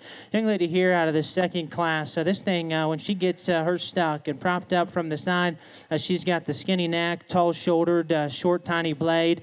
She's progressive in terms of her underlying quality, and you can just see the added shape she's got. Tremendous in terms of her texture. As we said in class, that thing is absolutely ginormous in terms of her upper hip and pin set, and I think still round in terms of the upper portion there to her cage. Again, going to talk about some criticisms on them. I think she could be a little rounder there at the base of her forerib. I think we asked these things to go in motion. She wants to roll out of her hip just a little bit, throw her hind leg underneath of her, but at the end of the day, that view right there is so good, and what she can do from behind I think is very, very impressive. Young ladies here out of the second class that we just got done talking, one that I love, and I think both these ewes maybe need to be modified in terms of their hind leg. I think this ewe is probably just a little bit more attractive in terms of how she holds herself together in motion, but she too is probably just a little vertical. So this one's got a little saddle roll under. This one's a little more vertical, a little more upright, and so I guess it's kind of just throwing stones at a tree on what you want to do. Like we talked about in class, tremendous shape. I love her body. She's got the advantage in my mind in terms of this roundness there to cage and to forerib. She's not as big in terms of her upper hip and pin set, but I think both of them still paint a tremendous image from the side. Both of them are tremendously high quality. I think at the end of the day, you could probably flip a coin, and I think if you brought Nate over here, a good buddy of mine, we would probably sit out here, break these things down, and discuss them for the duration of the day, because I think there's a lot of different ways you can go. I think there's one of them. When you just step back and study these things from the side, I think she's so hard to replicate. She's so hard to make. She's what I want in terms of look up front. She's what I want in terms of length of blade. She's what I want in terms of freshness and composition. And I think the longer we sit out here, the longer we show them, this one's just held together better in terms of her skeleton. If you guys would, give them a really nice round of applause. We'll grab you a champion in reserve in our natural division.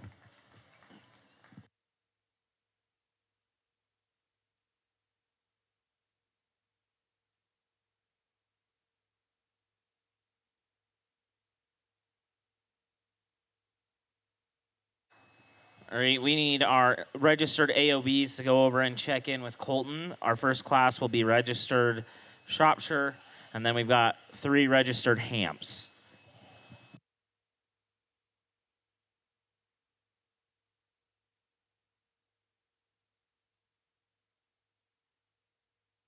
Congratulations to our champion natural breeding ewe, Haley Bird. Our reserve, Elizabeth Alberich.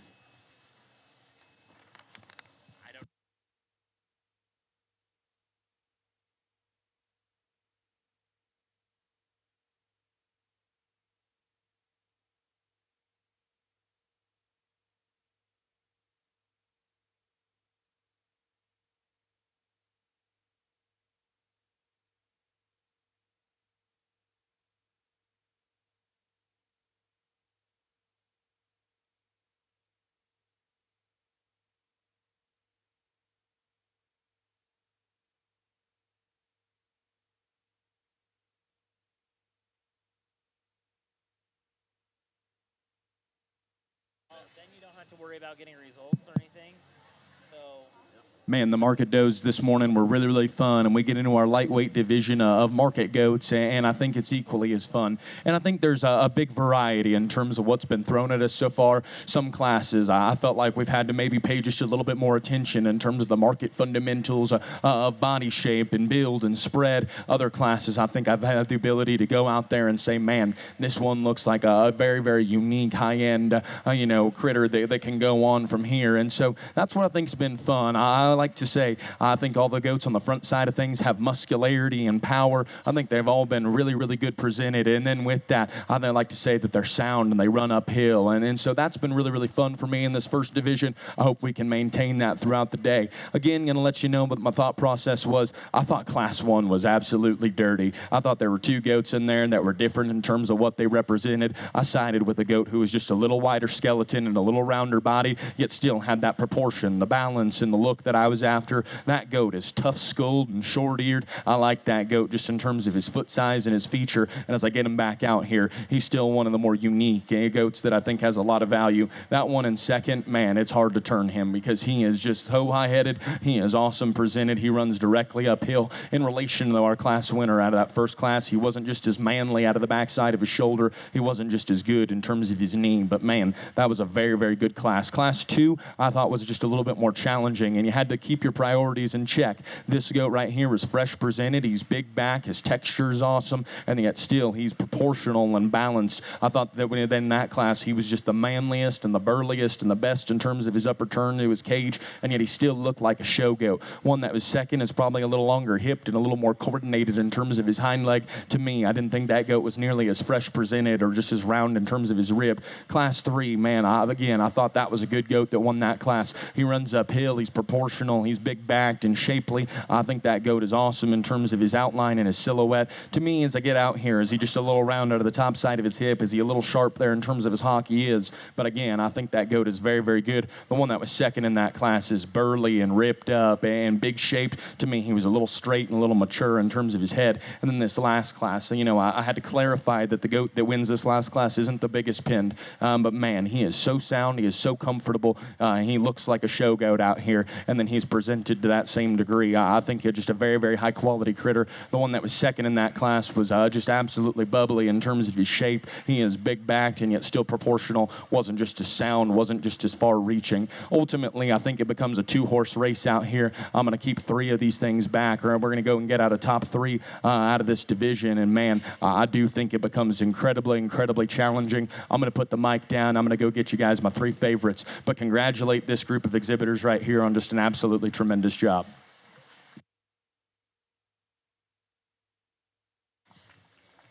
Just a single entry here, and I believe be the start of our AOBs, the Shrop, or Oxford, whatever you want to call it. I think one, though, that's tremendously high quality. Young lady props this one up from the side. Really neat looking. She's skinny, long about her neck, tremendous in terms of her shape, and just the power she's got. Progressive in terms of her width. Love her in terms of just compositional correctness. I thought a very, very high quality one. If you would, give her a nice round of applause.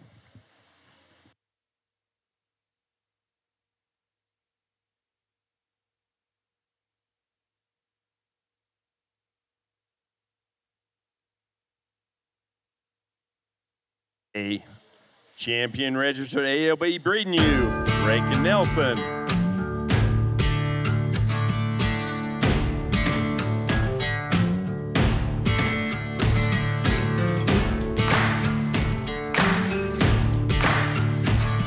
That's first class. Now we're going to do that second class AOB breeding news.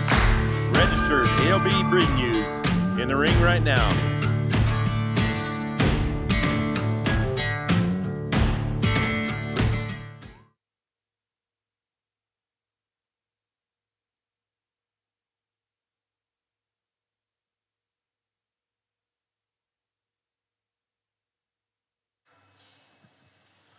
Hey, if you need to know where we're at, go just look up at Ringside Live. There's the broadcast this everywhere, so Ringside Live.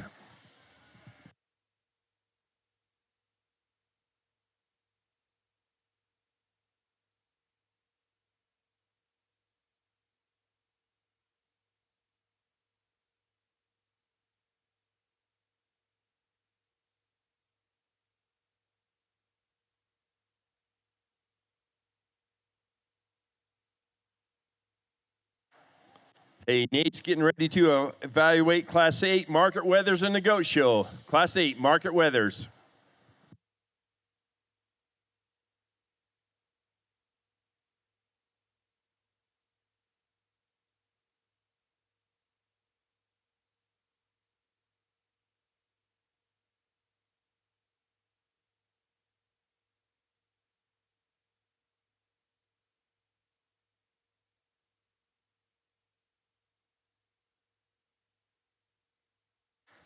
Going to go ahead and leave these here as they come in, and I think dominant, logical place to start. Young lady sheep here up front. That thing paints an awesome picture from the side. She's presented to the absolute nines. She is neat looking, tall shouldered. She's got a giant front paw and forearm.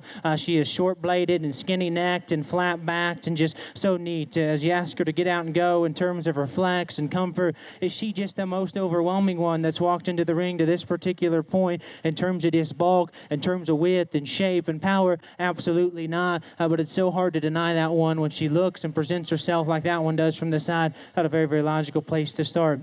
One that's going to go ahead and come here in seconds. Obviously got the advantage as you step right around the backside of Livestock. Love her in terms of thinness there to her hide. She is bold and really stout and really, really opened up. And if you just want to step in behind them and say she's the biggest back, biggest ended one and use her, I won't argue with you, but I will say as you step off and study them from the side, and especially when you ask them to get them to go out in motion, that ew's just too low. Right there at the point of her shoulder, just need to make her a shot taller and neater fronted, stouten her up in terms of forearm and front foot and feature, and then I think can get just a little bit closer. Young man brings us one that thinks real high quality. I think just runs into a really, really tough class with a really good class winner. But I think this ewe in motion's really good. She is sound. She's flexible. You get her stuck and parked as she runs uphill. She's skinny neck. She's really bold in terms of the way her rib cage is put together and assembled. For me, though, she's probably just the plainest looking one from the side, the least amount of extras. And you get right here, I thought the most closed up and nondescript in terms of her upper pin and stifle. I thought a really, really nice class. If you guys would, give them all a nice round of applause.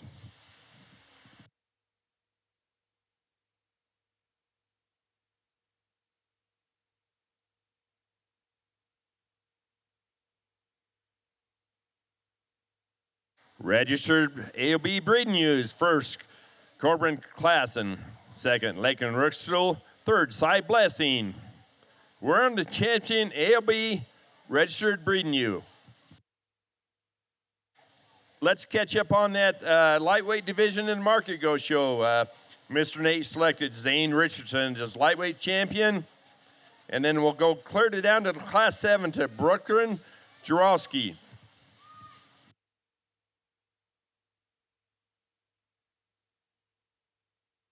Class 8's in the ring on the Market Goat side, and champion registered ALB on the breeding ewe side.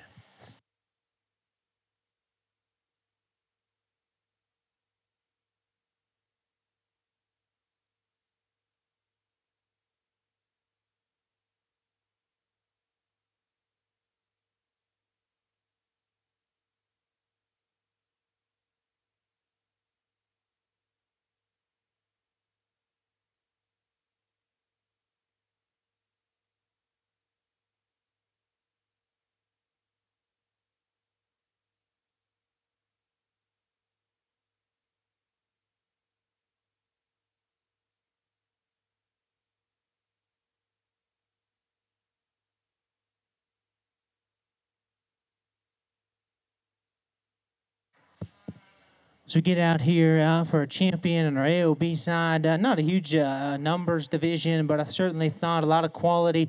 I think 3 individuals out here that I think are really, really high quality. I think there's one in my mind sticks out like a sore thumb. I think it get just a little bit closer as we go ahead and tie in for reserve. So we'll go ahead and we'll grab you a champion and we'll study up for reserve. If you guys would, give him a nice round of applause.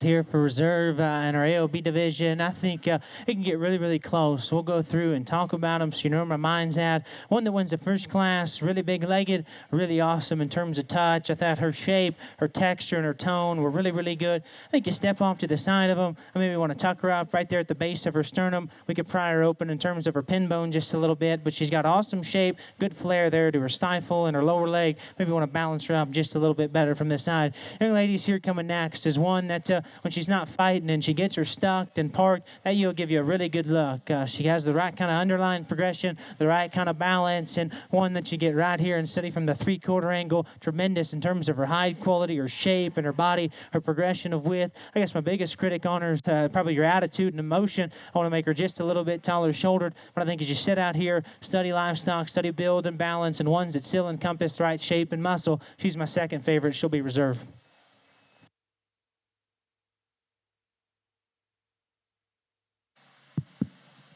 really good way to get our D2 kicked off. And when our class winner came in, the only thought in my mind is, what is that thing? Absolutely awesome, just in terms of the way he's assembled from a skeleton standpoint, and then with that, dynamic in terms of his look, big and bubbly and robust in terms of his muscularity and rib cage. I mean, man, that goat is very, very good. I will be excited to see that thing come back out here in the drive. I am pumped up. The blood is flowing. That goat is very, very high quality, and I will be excited again, like I said, to see him back. I think it gets close between 2 and 3. To me, I sided with the goat who's just a little sounder in terms of his rear skeleton, a little fresher in terms of the shape out of the backside of his shoulder, and just a little more correct in terms of the usage of his knee. I think that goat is really good in terms of his skin in relation to our class winner. He is just a little more prominent about the base of his breast and his chest. He's not just as big and robust in terms of his pin bone, but man, that goat is awesome in terms of his tone and texture. I think that goat is very, very good in a lot of places as well. This goat right here has a lot of uniqueness. He's really long-necked, he's big pinned, his jump muscle's giant, and his cage is just as round and radical as our class winners. To me, he maybe wants to get just a little vertical in terms of his blade and his knee. He is actually a bit shallower in terms of the base of his chest than the one in second, but he just doesn't utilize his front skeleton in the same regard. He'll get just a little quicker out of the top side of his hip and a little tighter about his ankle, but I thought that was a very, very good pair of goats for 2 and 3. This goat, to me, maybe didn't hit me as hard right out of the gate, but the longer that we're out here, that's just a really practical kind of a goat who covers the basic fundamentals of some spread and some foot size and some feature. That goat is relatively sound and comfortable and yet still has some show ring look. To me, is that goat just an outlier in terms of his look or muscularity or texture? No, he's not, but just a good high-quality piece of livestock. This one right here runs directly uphill, and he's big-backed and creasy touching. To me, I get him in motion. He'll want to drop at the base of his shoulder, get a little discombobulated in terms of his knee. He doesn't want to just take the pin just as neatly as the remainder of them. I wish he was just a little sounder off either end of his skeleton, but that goat has a lot of muscularity and terminal shape working up high. This goat right here I thought was awesome spined and real sound. To me, he's just a little deep in terms of the base of his chest. He's not just as unique in terms of his underline progression, and then as I stand behind the goats, maybe not just as big and burly about his pin bone either, but man, a goat that has just a really sound, really flexible kind of skeleton. This goat right here, I thought awesome skinned, really fresh backed kind of a critter who again is presented incredibly well. I read him kind of like the goat ahead of him. A little deeper in terms of his chest, a little rounder about his loin, a little rounder at the top side of his hip. But again, I thought that goat was good in terms of his touch. This goat right here is stout skulled, awesome in terms of its foot size and feature, good shape. Maybe not just the same kind of volume and mass, but I thought that goat's shape was really nice. This goat was tall-shouldered and sound and big-legged, needed more terminal mass and merit. This goat right here I thought was awesome just in terms of being a basic kind of a goat with the right kind of spread and turn up high. That goat to me needs to be recorrected in terms of his lower skeleton. Want to see that goat be just a little bigger legged, but young lady, you are doing an absolutely fantastic job. Congratulations to those exhibitors. Again, very nice job. Hey, thanks, Nate. Hey, Ariana Lundgren to the gate, please. Ariana Lundgren. Class 9, Market Weathers. Hey, Class 8, class winner, Cooper Maxwell. Second, Jalen Miner. Third, Casey Quang. Fourth, Stormy Lubbers. Fifth, Corbin Jaggers. Class 9, makeup area, please. Hey, line up by the gate and let them guys know you're here. We're going to have a nice, snappy show today.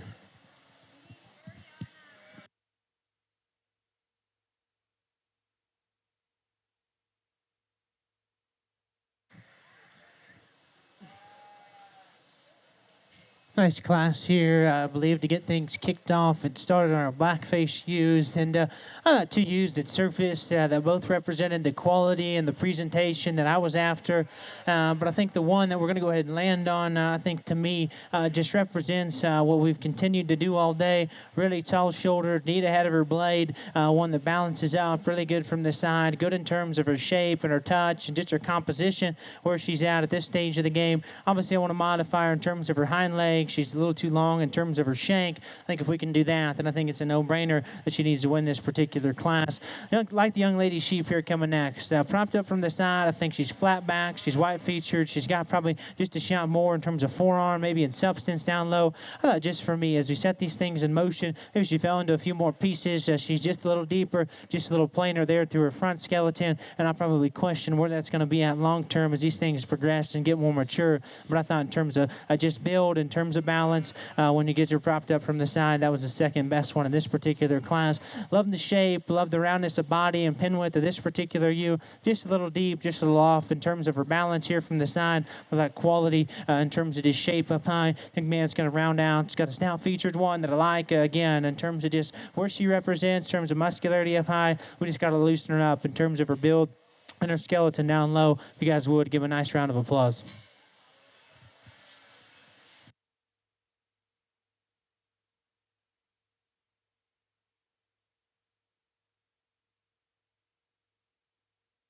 Thanks, Evan. Hey, we're holding up the show. We're waiting on y'all. This is a really kind of a national show. We shouldn't have to wait on you. We're going to make a nice, snappy show. We want it to be fun and fair for everyone.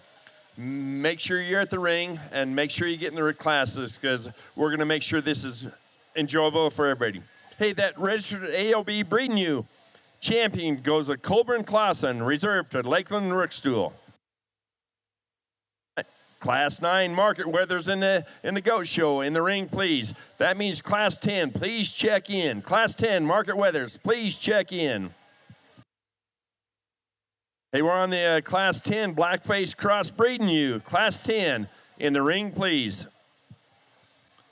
Hey, we've got a lot of volunteers help us out all the way throughout the year. Let's recognize some of the sheep and goat committee for us today. Ellen Freeman, chairman. Jason Simpson. Justin Nathan, Clay Elliott, Tyson Rule, Braxton, Bobby Strecker, Sidney Beatty, Chase Taylor, Millie Frink, and Pam Freeman. We'd like to thank all these guys for all their effort they put into us for all year long. Thank you very much.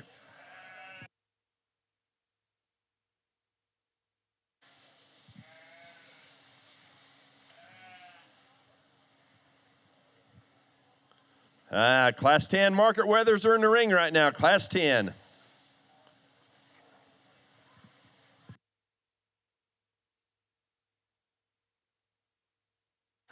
I'm learning a little bit here. Class 9's in the ring. There's Class 9 market weathers in the ring. My bad.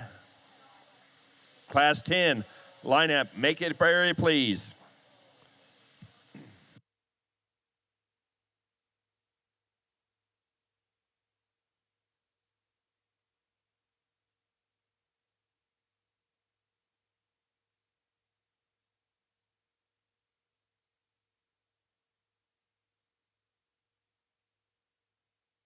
Class 9 market weathers showing right now. Dylan Pittman, Briscoe Lesky, Ariana Lundgren, Tosin Tangen, Lizzie Lambert, Brooklyn Lambrecht, Baylor Hubbard, Emery Chamberlain, Elena Barger, Stockton Musgrove, Whitley Schweitzer, and Autumn Zuber. They're working in Class 9 right now.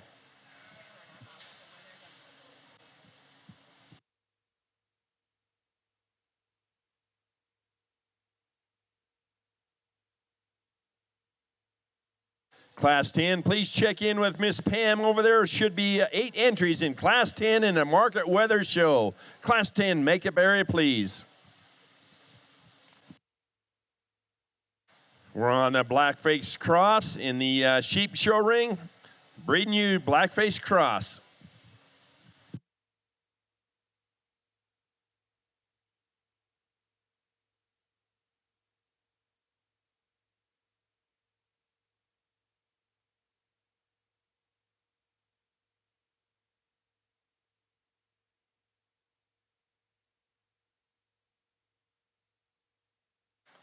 Class 10 in the Blackface Cross breeding ewes. Kylie Davies, Macklin Sims, Cooper Maxwell, Aubrey Sweeter, Carter Watson, Laramie Sexton, Tessa Henderson, Addie Cortez, Addison Perkins.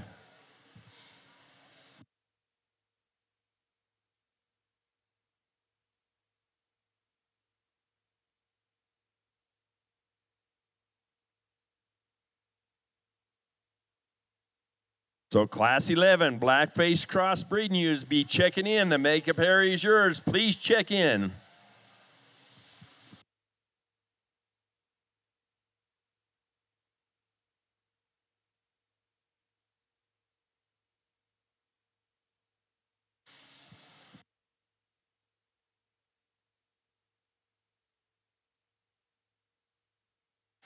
Hey, let's thank some sponsors while you got a little time here.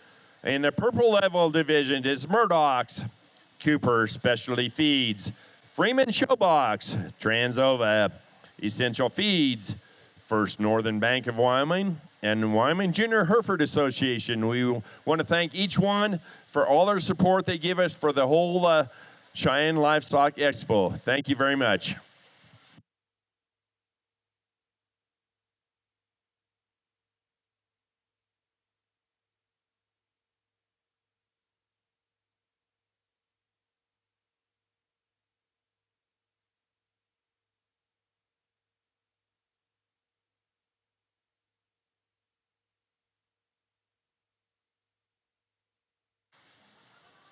Have we got a lot of sponsors within the breezeway over there selling Christmas presents? Pine Bluff Distilling's over here. They donate all their portion of their sales to us and all 60 bottles for us throughout the year.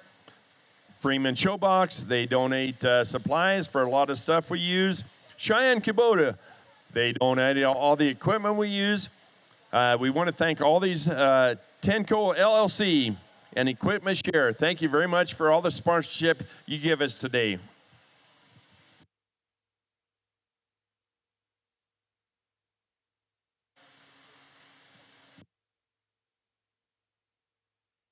Class 9 on the Market Goat Show. Class 10 on the Blackface Crossbreed News Show.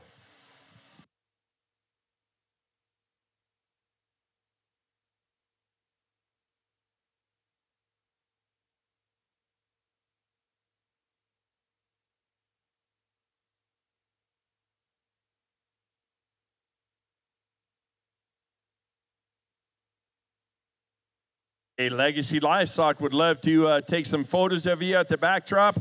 They're taking pictures of Canada throughout the ring. Look through those. There's a lot of nice Christmas presents to be had there. Legacy Livestock Images.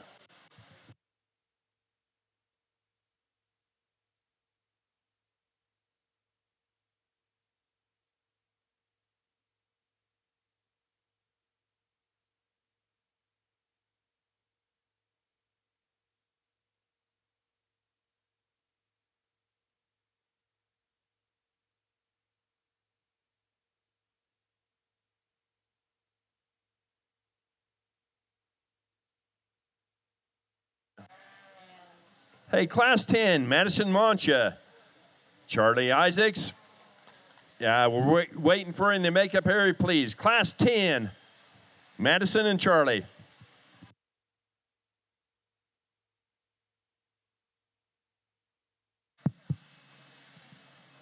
Really good Class 2 in our second division, and the top two goats in this deal are very, very good. They're very, very legit, if you get what I'm putting down. Man, these two goats are very unique, and with that, they differ in terms of where they're good. The goat that, to me, surfaces does so because that goat is the hardest handling, the shortest bladed, shallowest chested goat, and though that goat will want to get just a little weird out of the top side of its hip in motion, that goat, to me, remains the most collected in terms of its skeleton, the most athletic and comfortable down low, and then ties it together while still being the most aggressive in terms of his shape and while being wild in terms of his look as well. No doubt the goat that comes out here in two, longer in terms of his hip, deeper in terms of his rear gut. I like that goat in terms of his roundness and radical cage. That goat is awesome in terms of his spread and his volume up high. When I get my hands on him, he's just a little plainer in terms of his touch. He's not as aggressive in terms of his muscularity. He's a little rounder there in terms of his loin, and as I travel down into his body wall, he is just a little bit more plush, if you will, in that regard. But man, that is a good goat with a high quality image there from the side.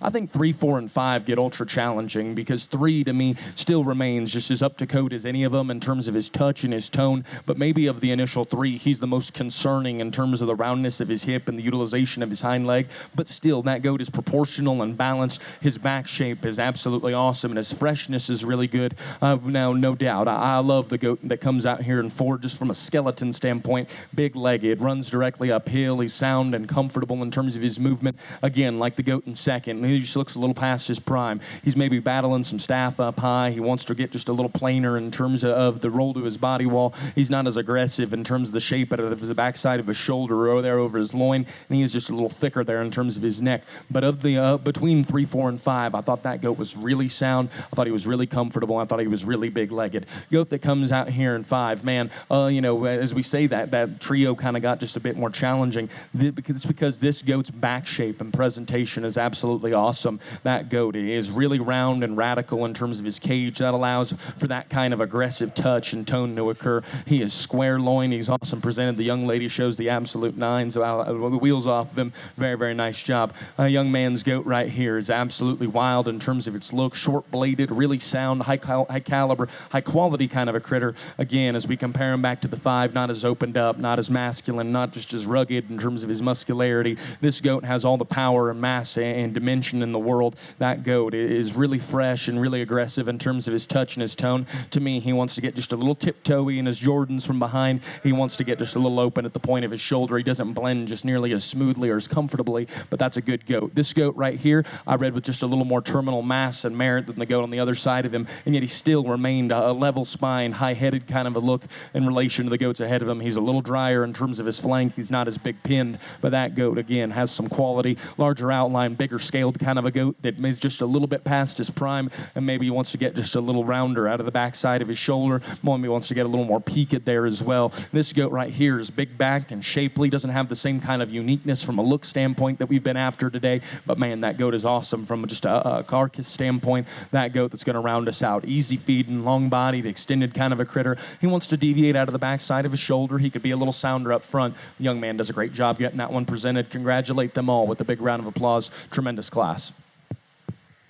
Tough class over here on our Blackface side of things. And if you're sitting ringside and you want to say that any of these top 4 could win this particular class, I'm not going to argue with you one bit. I think all of them are quality, but I think at the end of the day, they've all got a couple real glaring issues and holes that probably need to be discussed. And I guess at the end of the day, the one that I kept coming back to that I think in my mind just read with the most amount of quality and what we've done is the young ladies here out front. She's the most mobile as we ask these things to get out and go. She's skinny neck, she's flat backed, awesome in terms of forearm setbackness to her blade and her knee, her length of hip, range of motion out of her hind legs, awesome. She is fresh, awesome touching, round bodied, progressive in terms of her width. I think she's just a little deep. I want to shallow her up just a little bit.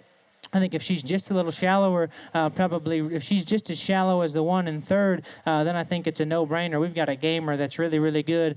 So my biggest hole on that one is she needs to be a little shallower without everything else in terms of body shape, in terms of bulk and width, feature, flexibility, and comfort down low is why she needed to win. Young lady, you do an awesome job getting that one shown. The one that's probably the farthest reach in and has the wildest pieces is the one sitting here in 2. As you can see that sitting ringside, she's rolled up back. She's giant pin. She's bubbly muscled in terms of the power that she's got from there behind. For me, though, she probably just falls into too many pieces. Not everything fits together in terms of her skeleton. She's a little open right there at the backside of her blade. She's a little washed out in terms of her loin, a little short in terms of her hip, and just doesn't handle her hind leg with enough comfort and security for me. But her pieces in terms of shape and muscularity were real unique and deserve to sit right there in the second. Propped up from the side, I really like this sheep. She's tremendously shallow. If you want to talk about studying livestock, from the top side of their blade to the base of her sternum, this one fits the mold really well. And propped up, she runs uphill. She's got an awesome look. She's progressive in terms of her width.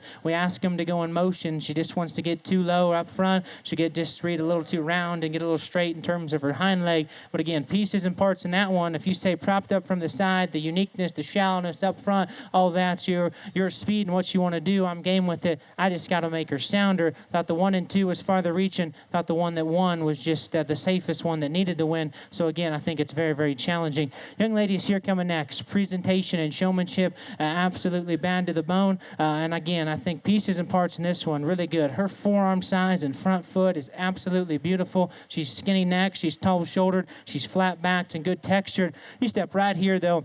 But out of the initial top 4, she probably is the most off in terms of her underlying quality, and then you roll around the backside, she's the flattest one. That's the most closed up in terms of her pin and stifle, and so we need to manage those things. But if you just want to say presentation, showmanship, and just giving you a real nice look from the side, and want to start her, again, not going to argue with you one bit, because I think there's a tremendous amount of quality within that particular sheep. Stout featured, real muscular one here that's going to round out. Good shape, big pin, big ended. We got to loosen her up. She gets a little straight off either end. Just gets just a little low fronted. Maybe didn't have the extras and the unique pieces in terms of grabbing you on initial impression standpoint as the 4 ahead of you. A really nice, challenging class. If you guys would, give a nice round of applause.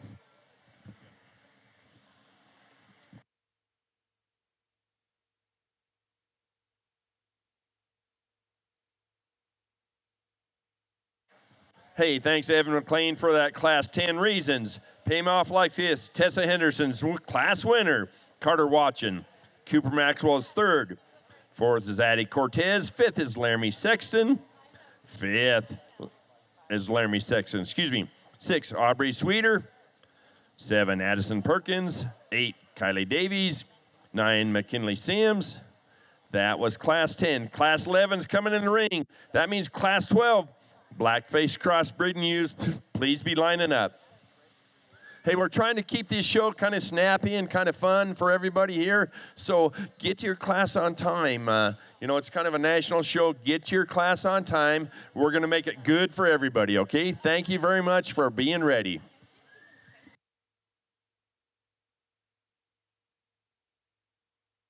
Hey, Nate's finishing up here in Class 10 in the Market Weather Show.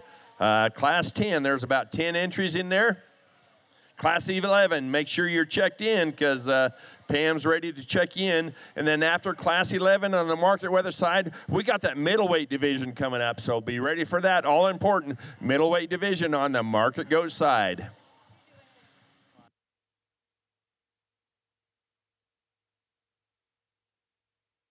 All right, attention exhibitors. As I've stated already, we are streaming the shows.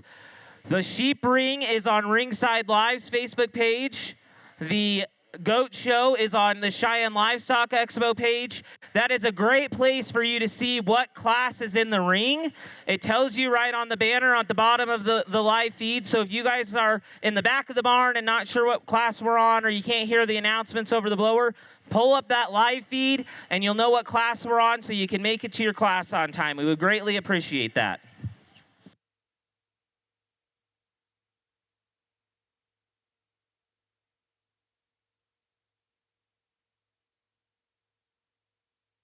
Class 10's in on the Market side. Class 11 on the Blackface breeding ewe side. Be ready, please.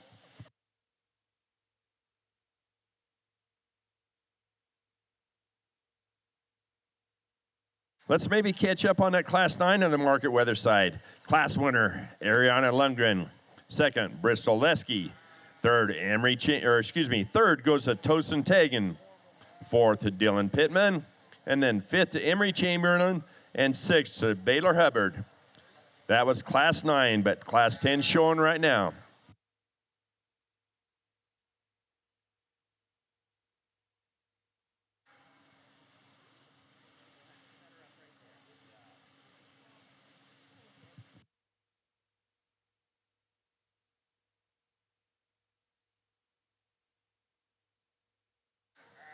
Class 12 on that Blackface crossbreeding ewes, please be checking in. Makeup area is yours. Please check in.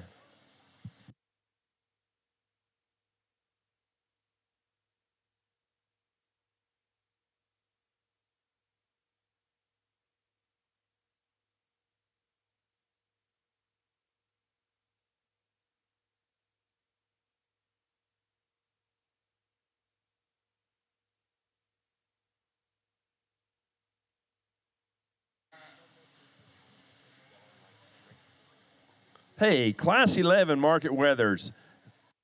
Bella Campbell, 0148. Bella Campbell, please. And Michael Heinrich. Makeup area, please. Your class is getting ready to line up. Class 11, Bella and Michael, please.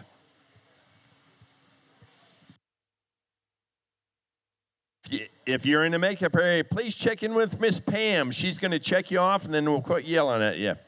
Thank you much.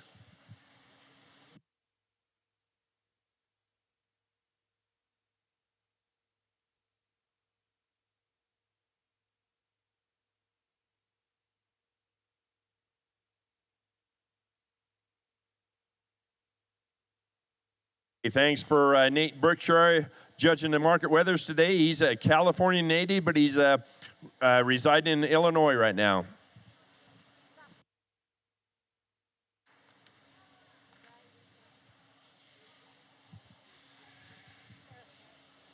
And Breeding Sheep Show is Evan McLean.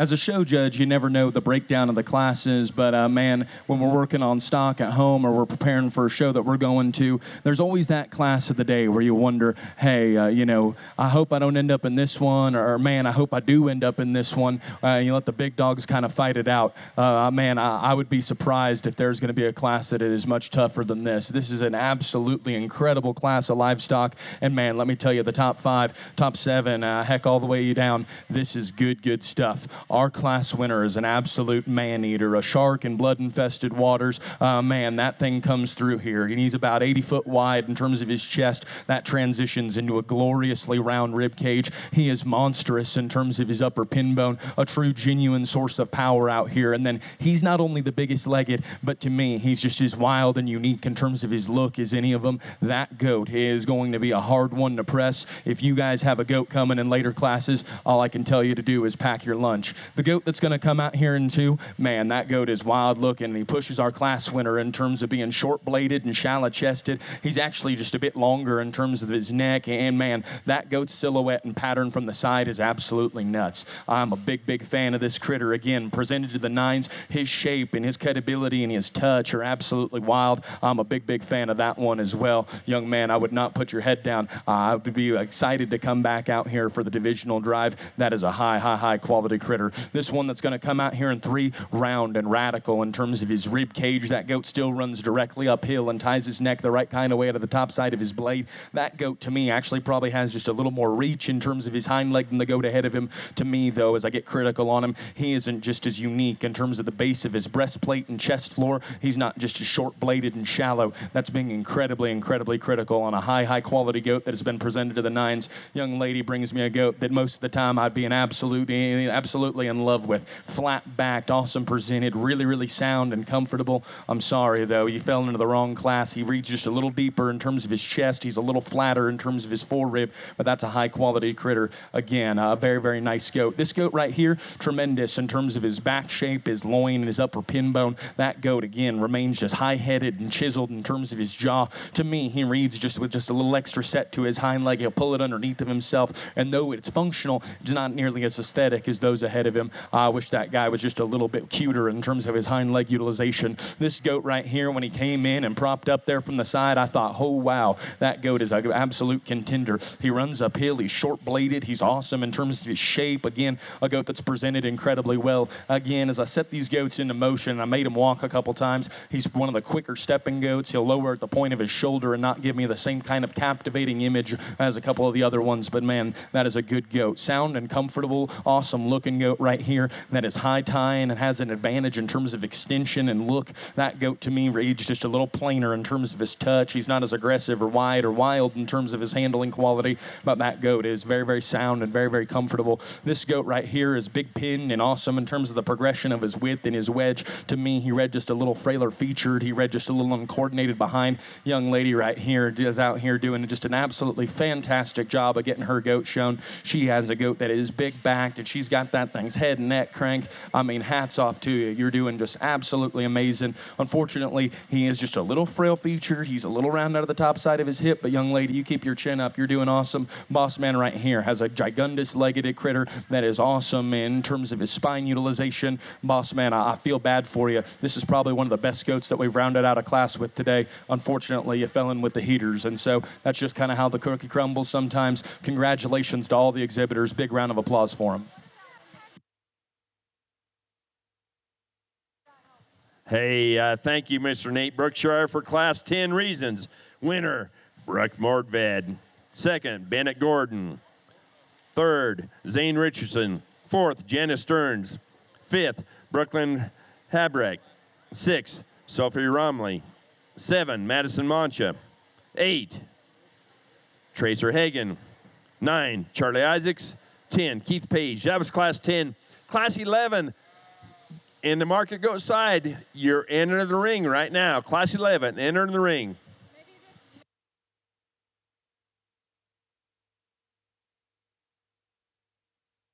Okay, when Class 11 on the market goat side goes in the ring, we're going to line up those first and seconds and thirds for middleweight division champion weather. Make up area, please. Middleweight division, make up area, please.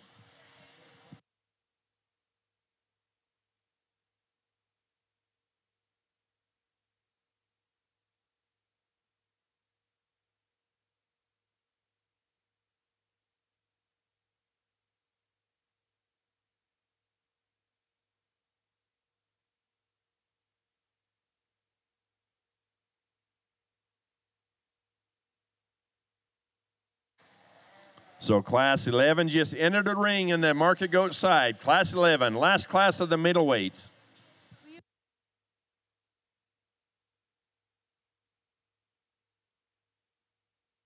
So we got a lot of updates going on in the sheep and the goat show today. So the Showman app, you got to refresh that Showman app. When you refresh it, it will be current. So don't go by the trailer. Go to the Showman app, refresh it, and then the classes will be correct. So that would help us out a lot. Thank you very much.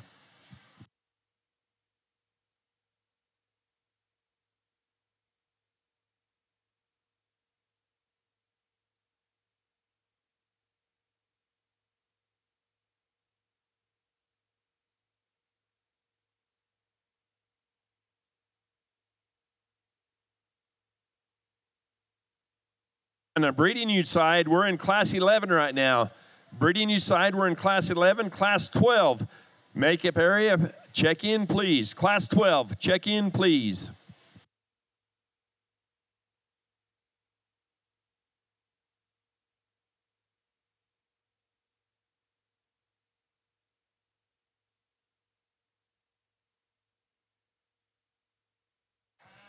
This class is really, really deep from a quality standpoint the whole way down through. And I think, there's some similarities in these sheep, but I think the two best ones are just a little bit different in terms of what they represent. And I think at the end of the day, kind of sticking to your guns and what you do, I think this one that wins is just the hardest to replicate and the hardest to make. Young lady, when she isn't fighting and pulling back and gets this one stuck and propped from the side, her forearms ginormous, her chest is a country mile wide. She runs right uphill. Her neck's skinny. Her back's flat. She's fresh and awesome in terms of her touch and her tone. Where she's got the major advantage is, to me, she's longer in terms of her hip. She's more agile and athletic in terms of the way her hind leg hits the surface, and I think is just a shot farther reaching and neater looking. I think a very, very nice one to go ahead and win this particular class. This year right here, when the young lady gets her propped up from the side, she can paint a really, really good picture and rival our class winner in terms of some of the attributes that that I really like in terms of forearm,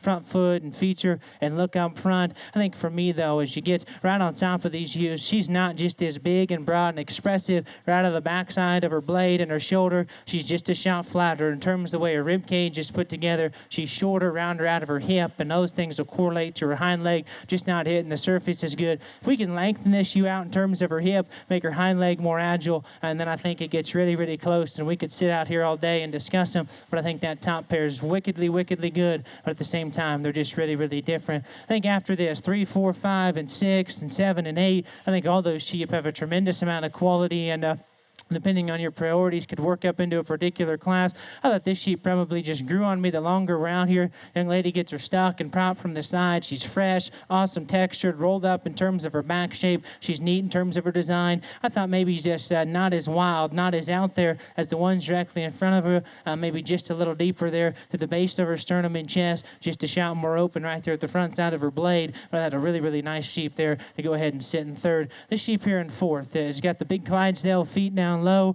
She got the furry ears. She got the big back and the round body. She kind of battles and fights some of the same things that I thought were a problem in this particular class in terms of structure and skeleton. She's too short out of her hip. Will kick her tail head up. Just doesn't handle her hind leg with enough authority and agility. And then at the same time, she's probably just a shot deeper, just a shot plainer out front. Young man sheep that's going to round out this particular top 5.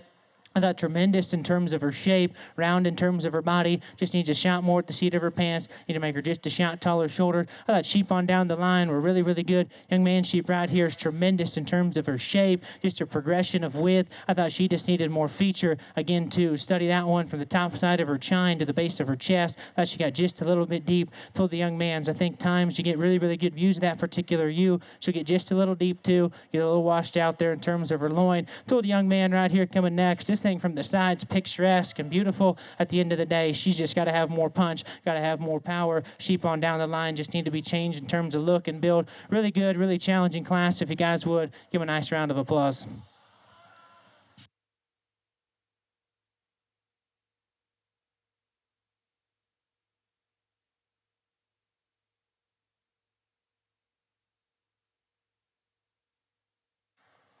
Hey, thanks, Evan, on the Blackface cross breeding ewe side. Class winner, Sydney Brader. Second, Raina Johnson. Third, Tessa Henderson. Fourth, Baylor Hubbard. Fifth, Flint Kennedy. Sixth, Brock Embry. 7, Baylor Johnson. 8, Preston Bobbenmeyer. 9, Blaine Quiven.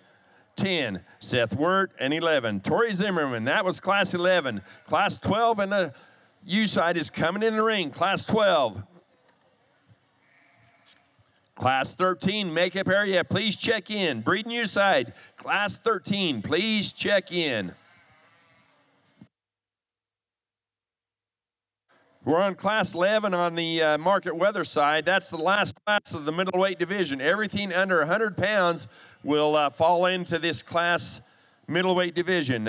So Class 11, line your first, seconds, and thirds up for middleweight division. Market weather side. Thank you.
Middleweight division, check in with Miss Pam over there.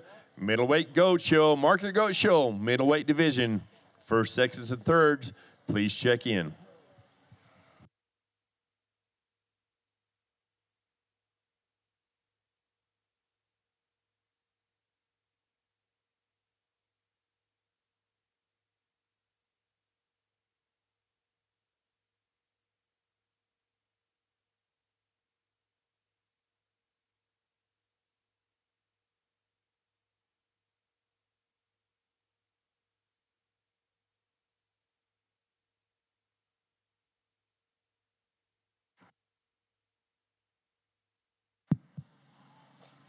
A nice class, and in my mind, a class that's rather interesting because each goat has a part or a piece that I like, and I wish a couple of these goats could be kind of mashed in together to make a kind of a super animal because I do think they're very, very good. To me, the goat that surfaces is just as sound and comfortable as any of them. That goat is really square loined and really a big back, and with that goat is awesome in terms of just being attractive and high quality from the side. Is that goat just the deepest and swoopiest in terms of its lower belly, the roundest and most bold and opened up in terms of its forerib? No, he's not. But that goat is very, very high quality. I like that goat quite a bit. Now, if we want to talk about maybe being just a little rounder body, being a little deeper and sappier in terms of our rear rib, the goat in second is the one that we'd like. That goat is awesome in terms of the way that he's assembled from a body design standpoint. I like that goat in terms of his proportions and balance, where the other one is maybe a little freakier. I think this guy's a little safer. To me, in relation, this goat wanted to maybe fight you a little bit at the end. He wanted to tiptoe around a little bit more in terms of his ankle. He's not just as dense in terms of his lower feature or as aggressive in terms of his shape and touch,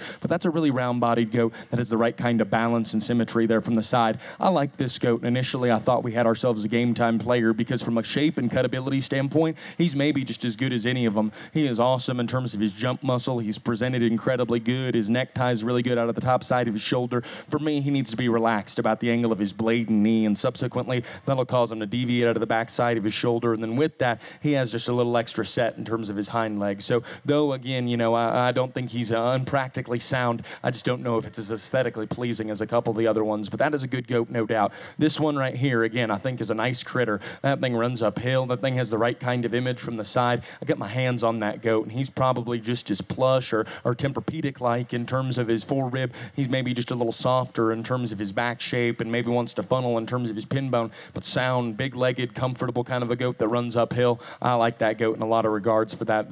The goat that's going to come out here next, I thought big-chested, wide-skeleton critter that had the right kind of mass and dimension up high, a little deeper chested, a little bit flatter in terms of his front foot, not as dynamic in terms of his look, but man, big-muscled kind of a critter, no doubt. This goat that comes out here next, again, big pin, big back individual that is awesome in terms of his foot size and his feature. For myself, he maybe wanted to get just a little lower at the point of his shoulder in motion. He wanted to rock forward there in terms of his knee and separate in terms of his loin. That goat has a lot of muscularity. This goat right here is similar, progressive in terms of his width and wedge. I like that goat's chest width and upper pin bone. I like that goat in terms of just being a genuine, shapely kind of an animal with that little frail feature, a little tighter in terms of his hock, maybe not just as coordinated from behind.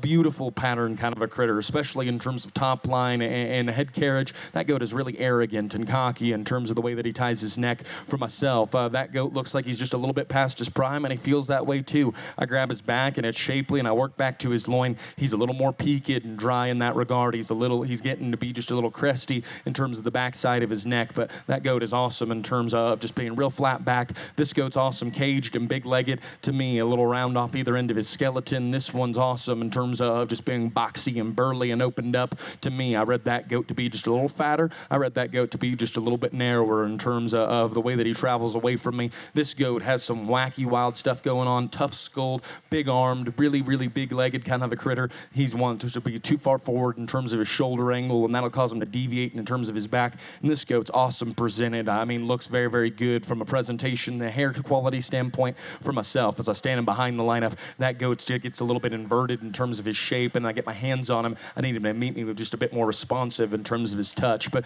great class, high quality stock all the way through. Congrats to them. Hey, Class 11, Market Weathers. Thank you, Mr. Nate, for those reasons. Class winner, Brooklyn Jaratowski. Second, Paisley White. Third, Taven Dubin. Fourth, Bella Campbell. Fifth, Emery Chamberlain. Now that means we're on to middleweight champion in the Market Goat Show. Middleweight champion, pay attention here. Champions might be born.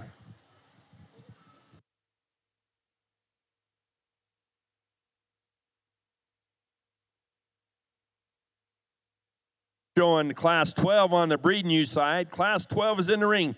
Class 13 makeup area, please check in.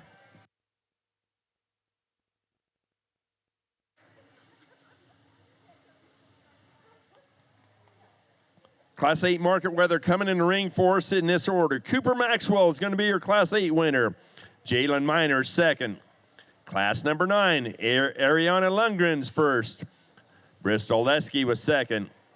Class 10 market weather, Brock Martvet was first, and Bennett Gordon was second. And then our last class in that middleweight division, Brooklyn Jaretowski and Paisley Wider, first and second class.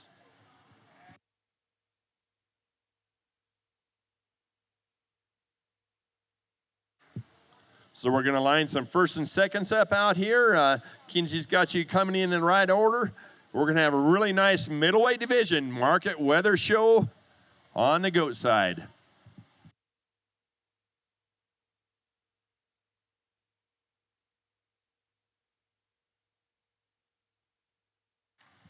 Hey, thanks for some of the ring help. We got a lot of LCCC interns been helping us for the last 2 weeks. Brian Kosk, Kinsey Freeman. Thank you for your extra support. Takes a lot of work to run one of these shows, and we like to try to do our very best to make sure we get them run right.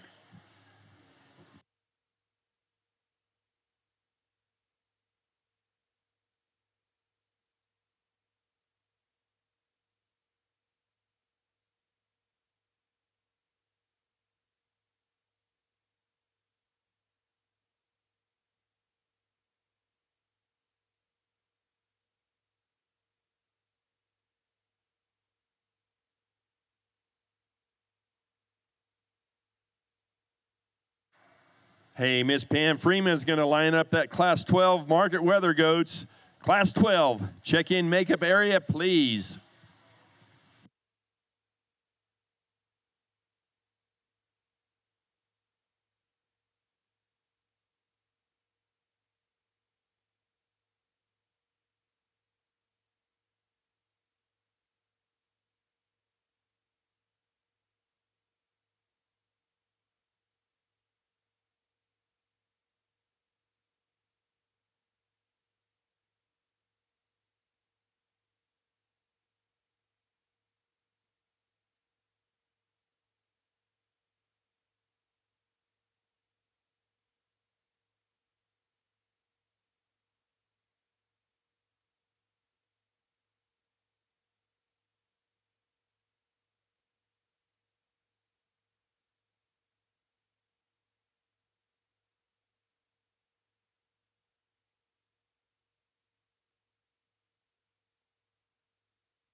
Mr. Nate Brookshire, middleweight market goat division. Nate.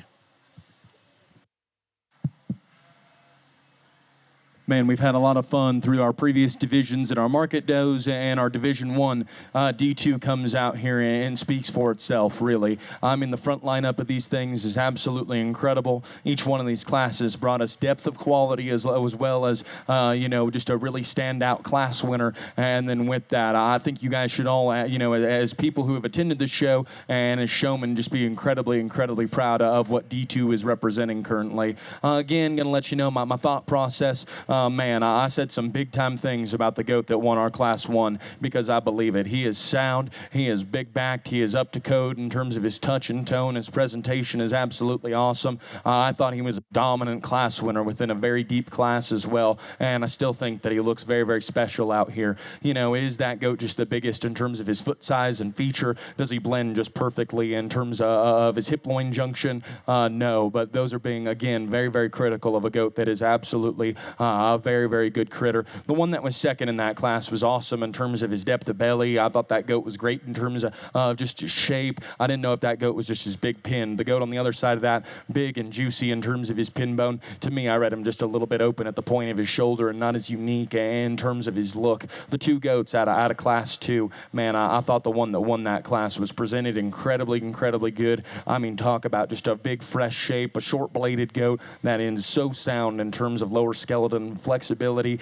I thought the goat that was second in that class, I thought was just absolutely burly caged and really, really opened up and had the advantage in terms of length of hip and depth of body. I guess if I get critical on our class winner right here, that goat is maybe not just as opened up, maybe not just as wide and wacky from a muscularity standpoint, but again, I think that goat looks incredibly, incredibly special. And then we got into class 3, and man, I felt for some of the people that were 3, 4, and 5 in that class because I truly believe that if the cookie crumbled a little differently, they could have had a pretty nice day today. The goat that wins this class is as wide and opened up as we've seen today, and yet still as sound and comfortable as any of them. And he runs her uphill. He is beautifully proportional. That goat is very, very, very good. And the one that's second, we talked about our class winner being good looking. The one that's second is actually shorter bladed and maybe just a little longer and skinnier necked.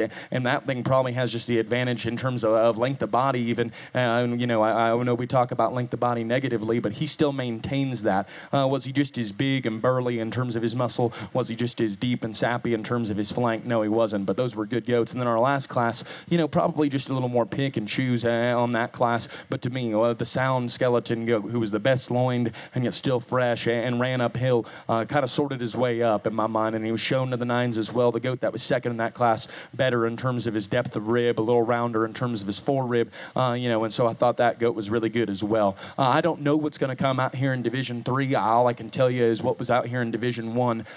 We talked about keeping 3 back. I'm actually going to keep 4 out of this division, and I'm going to rank them, as we get out here and start shaking hands. But you guys should be incredibly, incredibly proud. These goats out here were representative goats that in my mind, can play just about anywhere. And so be pumped up. We're in the great state of Wyoming right now, the Cheyenne Livestock Expo. And if your blood's not pumping up right now just a little bit, then you and I probably aren't on the same wavelength. These ones out here are legit. Congratulate these guys with a big round of applause. We'll get you guys some champions.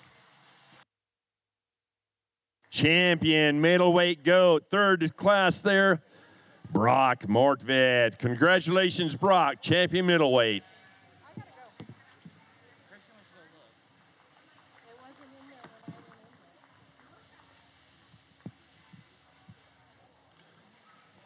Reserve goes to second in that class, Bennett Gordon, reserve.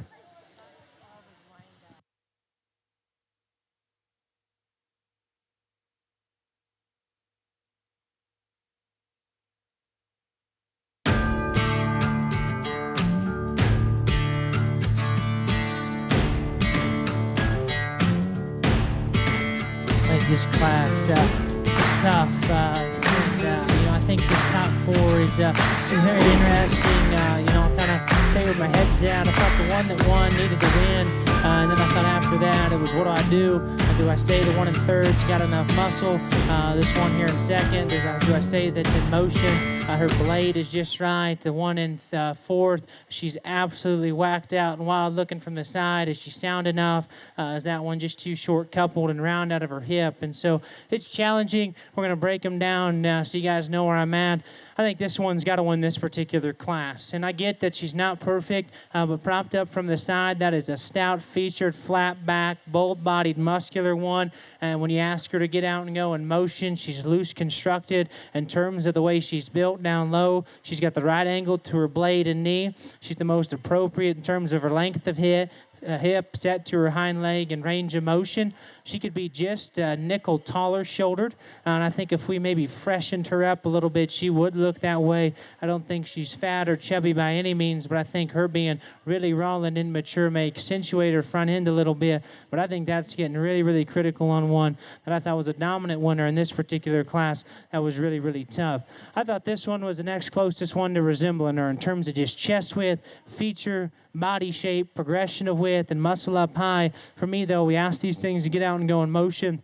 I think she'll want to rock too far forward in terms of her blade, and then she'll get just a shot more open in terms of her blade. But I think a really, really high quality one to sit there in second.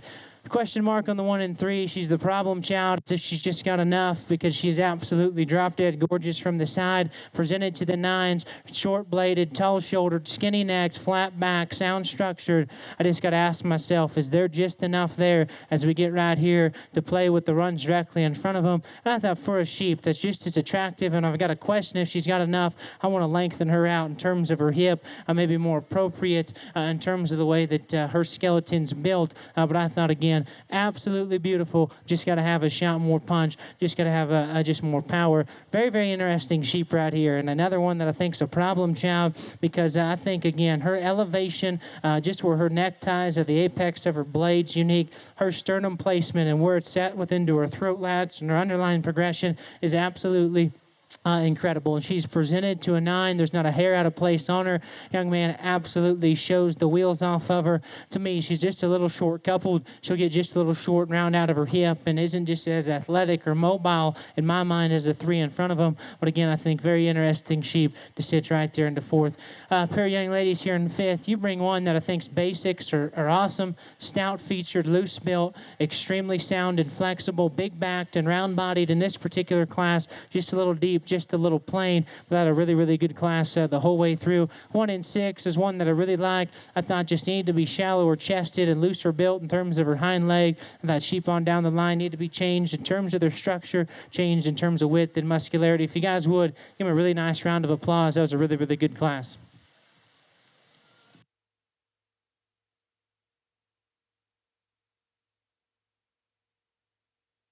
Yeah, thanks, Evan, for those reasons on Class 12 in your breeding news show.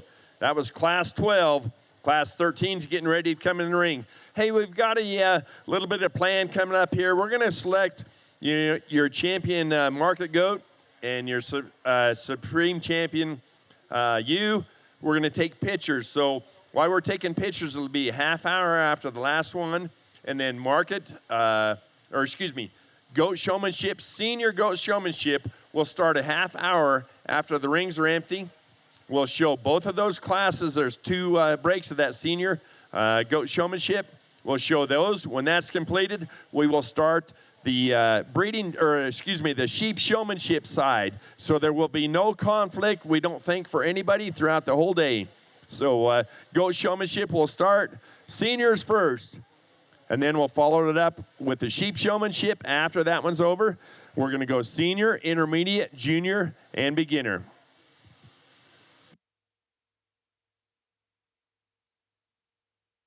Let's refresh that middleweight market weather division. Champion, Brock Martvet. Reserve, Bandit Gordon. Third's going to go to that Class 8 winner, Cooper Maxwell. And 4th goes to Ariana Lundgren. There was 4 coming back from that middleweight and the goat market show. Thank you.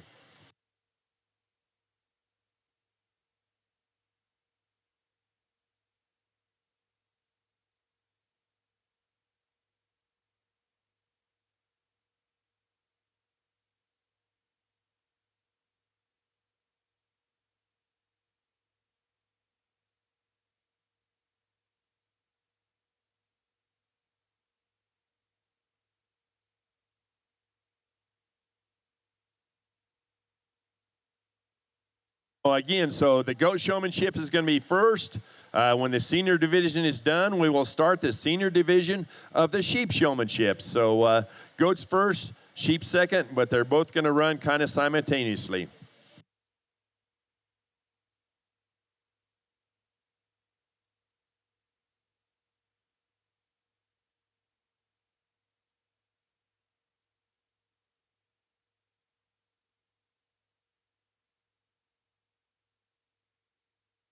We got Class 13 in the ring in the breed news show, and we have Class 12 in the ring in the market weather show.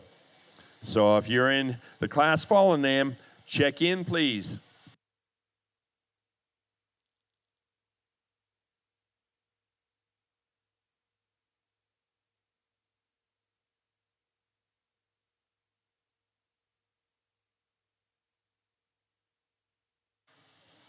Hey, we want to thank all the sheep and goat committee for helping us throughout the year. They do a lot of planning, try to make sure stuff runs smooth.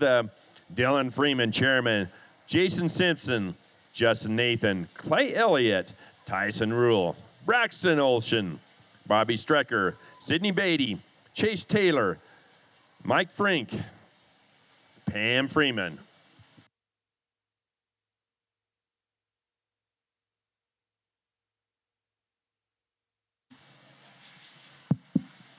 Good way to start Division 3, and a pair of goats up here that contrast each other and what they represent. And the longer I make these things get out and go, the more comfortable I am with my class winner. That goat is bar none the most athletic, presented incredibly well, and yet fresh, up to code from a touch and tone standpoint, proportional and balanced, and yet long-necked and attractive there from the side. Great way to get us kicked off in this new division, no doubt. Goat that's going to come out here in second, stouter in terms of his skull, wider skeleton, more masculine kind of a goat. And when I initially handled him over here, I thought kind of a dominant class winner, because his back, his loin, and his progression ahead of a big, broad upper hip are very good. I get that guy out and going. He's a little short cannoned up front and want to get a little bit coarser about the point of his shoulder, and then he wants to get a little bit sharper about his hock and tighter about his ankle. If that goat gets out and goes with the same kind of flex as our class winner, man, then we're cooking with grease. Right now, that's a very good goat for second. That is wide skeletoned and big backed. No doubt the goat that's going to come out here in 3 probably has just a little extra extension in relation to the goat that's second.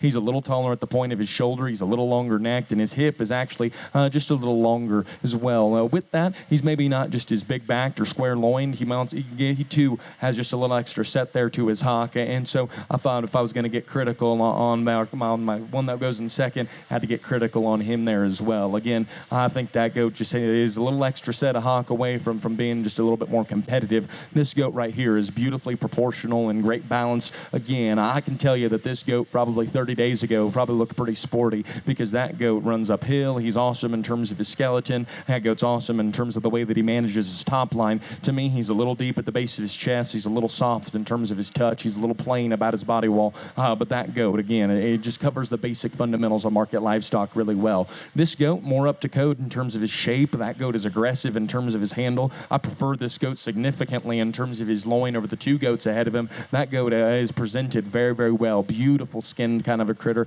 and I can tell that there's the right kind of hydration occurring. To me, while I love the front 2/3 of that goat, get to the rear third, and I want to open him up about his pin bow, and I want to make him more secure in terms of his hind leg. He wants to get just a little stabby and a little wobbly on me, but I do think that he is a very good goat as well. This goat has an advantage in terms of extension, size, and scale, and I like that. That goat still remains really good in terms of crisp, fresh, aggressive shape. I get that guy going. He wants to rock forward about the angle of his blade. He wants to give up the underlying balance that we have when we got him driving. I'm just more comfortable with him on down the line. This goat's really sound and comfortable, needs more punch, needs more power. That goat's beautiful cage, needs more genuine muscularity to keep his back up. That goat right there is really good from a cutability standpoint. And again, that goat is really lean. To me, he needs to have just a little bit more body composition that'll allow him to open up in terms of his cage, but I think the fundamentals are all very good there. Congratulations to those exhibitors. It's been a very good class to get our division kicked off. Hey, thanks, Nate, on that Class 12 reasons. Class winner, Talissa Tangen. Second, Zane Richardson. Third, Braden Head. Fourth, Paisley White. Fifth, Ella Cook. Sixth, Brody Shreve. 7, Taylor Engel. 8, Keith Page. 9, Stockton Musgrove. That was our class placings for Class 12 market weathers. Class 13, your class should be going in the ring. That means Class 14 market weathers. Makeup area, please.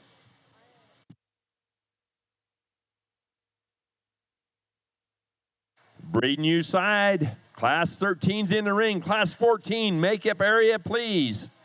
Remember, we're going to start that senior showmanship of the goats first. Senior showmanship's first. We'll finish senior showmanship on the goats before we start on senior showmanship of the sheep.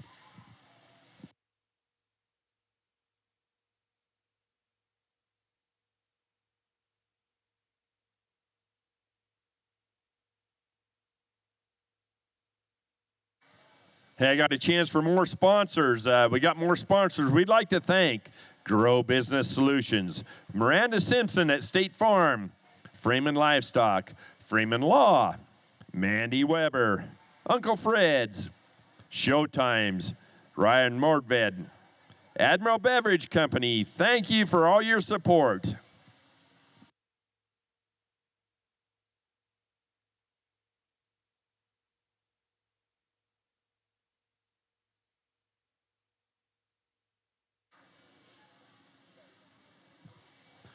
Class 13's in the ring on the market weather side. Class 13 on a Blackface Cross U breeding side. Class 14 either side, be in the makeup area, please.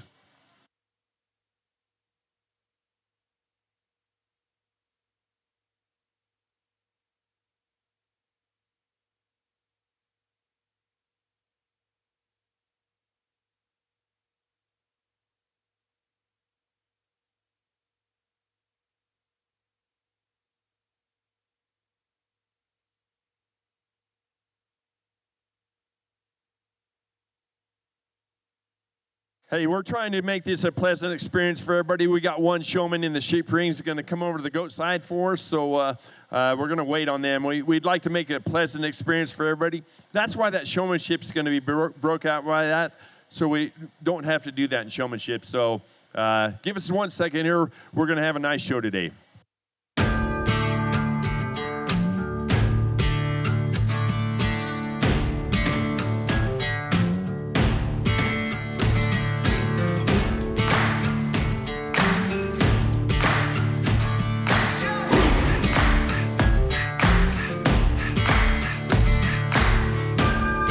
A very logical place to start over here in our U-ring on this particular class. Young man sheep here up front. But the initial impression is that one came into the gate, and then the longer we're out here, to me, she is the best built, best proportioned one that still maintains the right kind of comfort and flexibility. I mean, she is tall-shouldered. She is waspy looking up front. She's neat in terms of her underline, and I love her looseness of build in terms of her angles, just her flex and her comfort. I thought still good in terms of shape. She's not the most overwhelming one we've seen. She's not the most overwhelming one in this particular class as you step right in here. But again, I think everything fits within her skeleton, and I thought a very, very logical place to start. This sheep right here, I think, has got some really interesting pieces and intangibles. I thought that was a logical second in my particular mindset of another one that hit me really hard initially as they come right into the gate. I think propped up from the side is where she's got the definite advantage over the 1 1/3. I think she's stouter in terms of form and feature down low. She runs uphill. She gives you a neater look. I think balances up just a shot better from the side. I thought in relation to her class winner, we set them and go in motion. She'll roll out of her hip a little bit. I didn't maybe think her underline progression was nearly as good, but I thought a really, really high quality one to go ahead and sit right there in second. Ultra stout, muscular one that's going to sit here in 3. She is big back. She's round bodied. She's big pin. Love her in terms of her feature down low. We just got to make that one a shot shallower, tighten her there at the point of her shoulder, and then level her out. She want to get just a little high there in terms of her tail head, in terms of his shape and composition, bulk, width, and muscle. Had a very, very nice sheep to sit there in 3. This sheep grew on me, and I think if her underlying quality was just a little bit better, she may be able to work up in this particular class. She's beautiful to look at from the side, flat-backed and neat in terms of her build and her balance. But again, got to settle that one down in terms of her flank, give her just a shot more power as we step around the backside of them. This one here in 5 is got as thin a skin, I think, as anything that's come to the ring to this particular point. She is jet level down her back. She's tremendous in terms of her shape and just her composition. The way she handles right on the backside of her blade and her shoulder. For me, though, we get right here. She's the flattest in terms of her pin and just her stifle. And I wish just had just a shot more feature in terms of actual substance of bone and foot down low to compete in this particular class. And that's a really good sheep on down the line. A lot of these are stout, opened up, and muscular. Just need to be changed in terms of build and balance and flexibility. If you guys would, give them a really nice round of applause.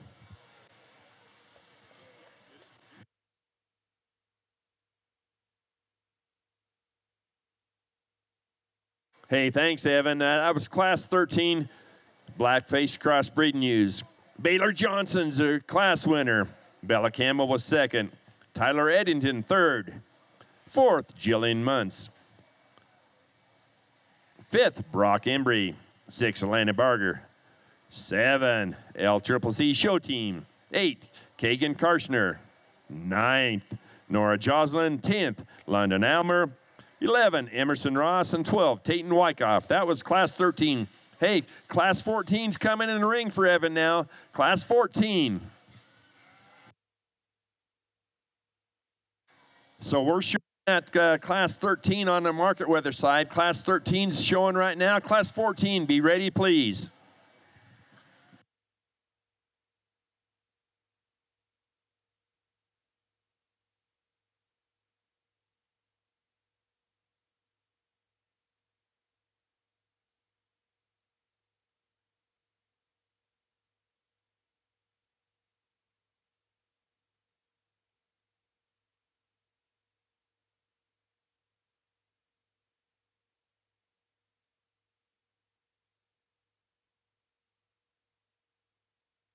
So we still have a few conflicts coming up here. We're trying to make it great for these exhibitors. So bear with us. We're going to have a good show today.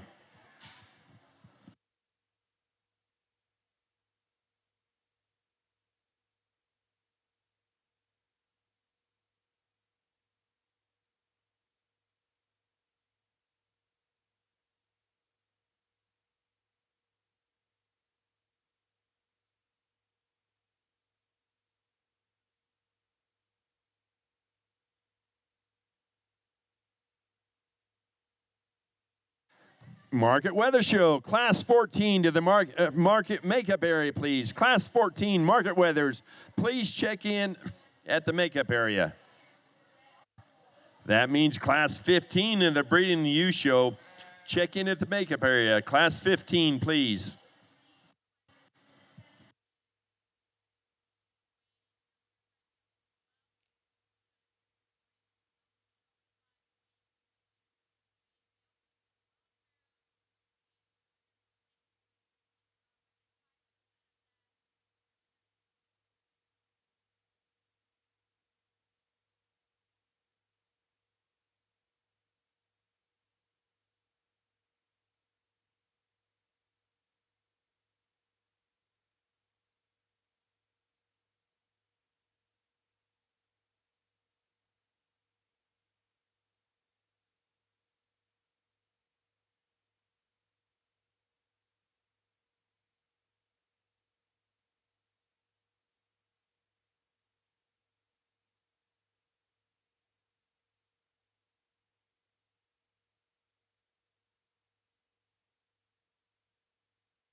Hey, Mr. Nate Brookshire is pulling our Class 13 market weathers out.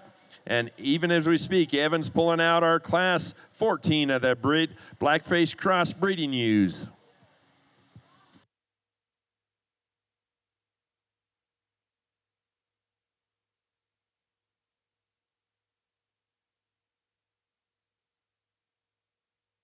We like to see all the excitement ringside and in the stands. You know, this is all going national with Ringside Live. So everybody in the nation knows what's going on here today. We do appreciate that. Ringside Live. And if you go to Cheyenne Livestock Expo website, it's also streamed there. So it's the same stream. So thank you, Ringside Live.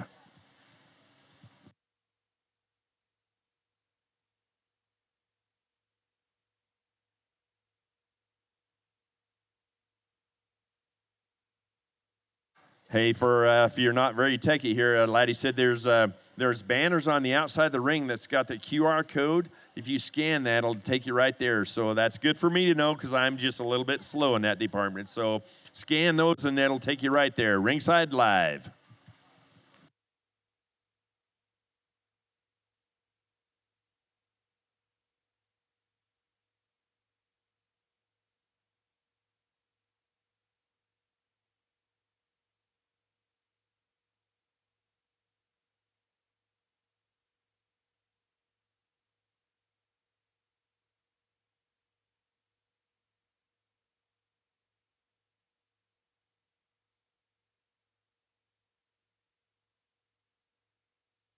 Hey, Class 14 Market Weathers, 0256, Trallin Sumner. Makeup area, please. 0256, Trallin Sumner.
man, just another incredibly deep and high-quality class. And again, we talked about earlier what classes you maybe wanted to be in or didn't want to be in. I think this is that class for this division. This goat that wins does so very quickly and very handily in my mind. He is as unique of a critter from an outline standpoint as we've seen all day. Again, gigundous in terms of his foot size and his feature, up to code in terms of his back shape. And then what's so unique about him is he is short-bladed, shallow, high-tying, and long and level and comfortable in terms of the top side of his hip as we have seen so far. Again, a goat that I am very excited to see back out here in the drive. I think that goat is incredibly high quality. It gets close between 2 and 3 in my mind. For me, I'll side with the taller shouldered goat who's squarer in terms of his chest and knee. That allows for his skeletal width to better progress out of the backside of his shoulder with a more aggressive shape. That goat is awesome just in terms of his touch and his handle and his loin. I like that goat a bunch, actually, and most of the times I'd have been pumped up to use this guy as a class winner. Unfortunately, in relation to the goat ahead of us, we're a little steeper at the top side of our rump. We have just a little extra set there to our hock, but man,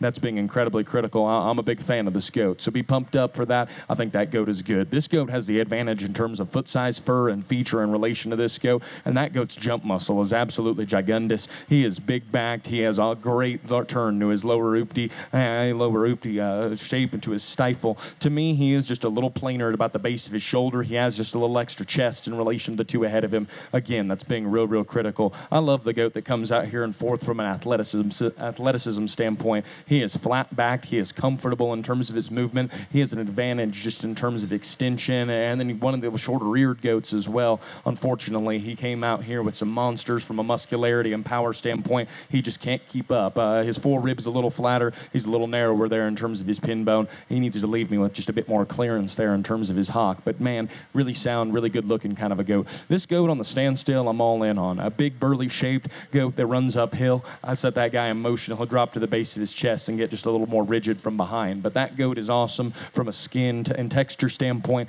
And then standing there, I think he's a real contender. This goat is awesome in terms of his look and his lines and his levelness. Didn't have the same kind of punch. Didn't have the same kind of upper pin bone.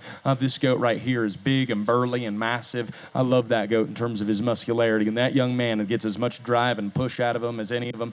With that goat's a little round in terms of his shoulder. He's a little thick-necked. That goat's a little coarse up front for myself. But man, lots of power, lots of muscularity. This goat's cool looking, needs more flank, needs more foot size, needs more feature. But man, a cool looking kind of a critter. Big backed, awesome shaped, great terminal kind of a goat. To me, he reads just a little plain. He wants to pull his hind leg underneath of himself. He gets a little round to the top side of his hip. But man, a goat that's awesome just in terms of his shape. This goat right here is beautiful from a presentation standpoint. I love the way his neck ties out of the top side of his shoulder. I like that goat in terms of his skeleton. Again, just a little plainer in terms of his touch out of the backside of his shoulder. Young lady's doing a great job getting that one presented, though. Give a big round of applause to that group.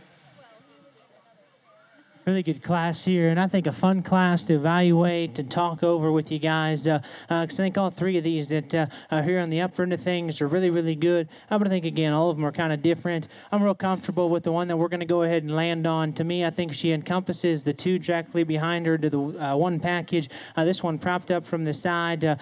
She just paints an awesome picture. She runs straight uphill. She is tall-shouldered. She's good in terms of her underline progression. She's skinny-necked. Awesome in terms of her shape and her tone, the roundness there to her body, progressiveness there to in terms of width, and I still think maintains her hind leg and front skeleton very well in motion. Problem child's probably the one sitting here in 2, and what do you do? Because man, she is really bold, really stout, and really opened up. That's a big back, a round-bodied one that's ginormous in terms of her pin. She's very good in terms of just the shape she's got there to her lower leg, and for one that's got the moderation in the bulk, I think her lower skeleton's maybe as good as any in terms of just flex and comfort. For me, though, I think we just got to make her taller shouldered and just fresher and longer about her neck. But again, I think very high quality. One here coming in third, I just want to put a blindfold on. It's tremendous in terms of her shape and her touch and tone. Really big and expressive out of the backside of her blade and shoulder. She is ginormous in terms of her upper hip and her pin set. I think for me, though,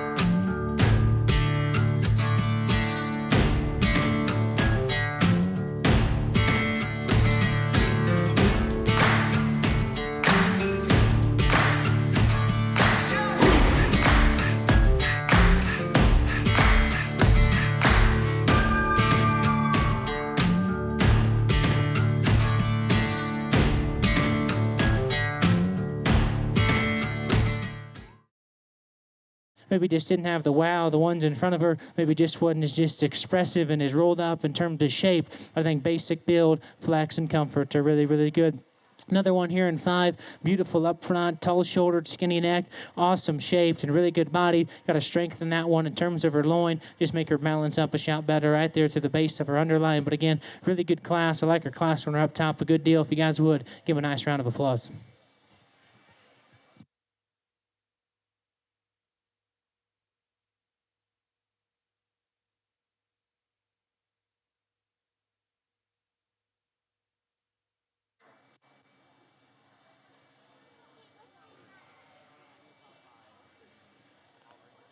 Hey, that was class 14 on the Blackface crossbreeding U side. That was class 14. We're waiting for that showman. Then we're going to show class 14 on the Market Weather Goat show side. Class 14's getting ready to come in the ring.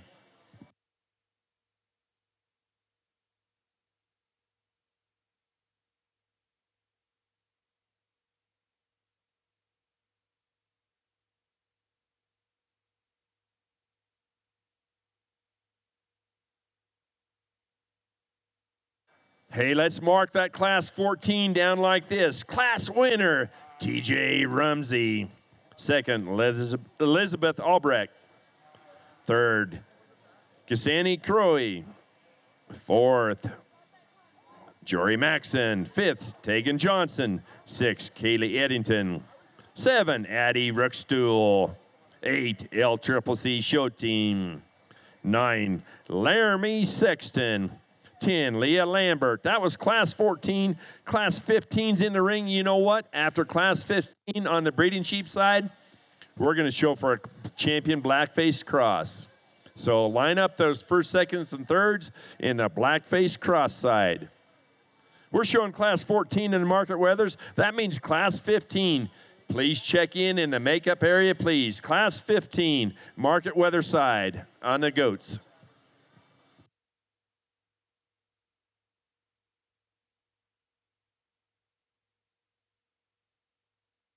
Hey, we're going to be taking some pictures here with Legacy Livestock images after the conclusion of the breeding sheep show and the Market Weather goat show.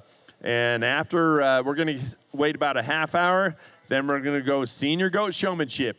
At the completion of that, we're going to be showing 2 rings at the same time. Senior sheep showmanship will start, and then intermediate goats at the same time.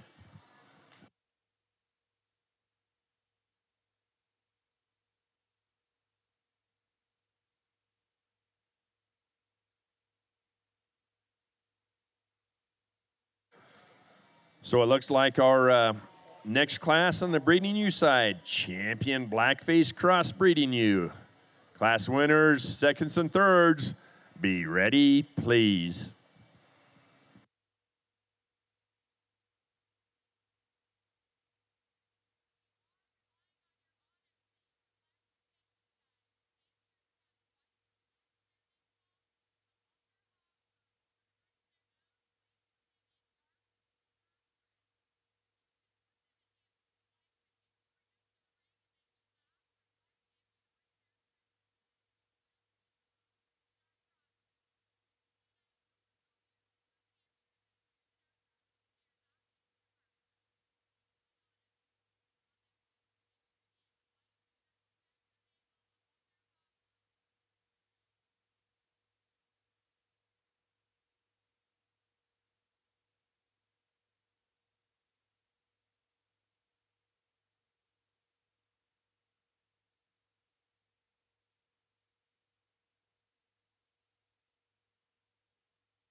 It's getting that time of the day where it's starting to heat up. We've got all the great ones starting to come in the ring. You know, we've had animals at the Cheyenne Livestock Expo exhibited from 22 states and Canada. So that kind of makes us glad to have people coming so far away. And we appreciate everybody that comes to the Cheyenne Livestock Expo.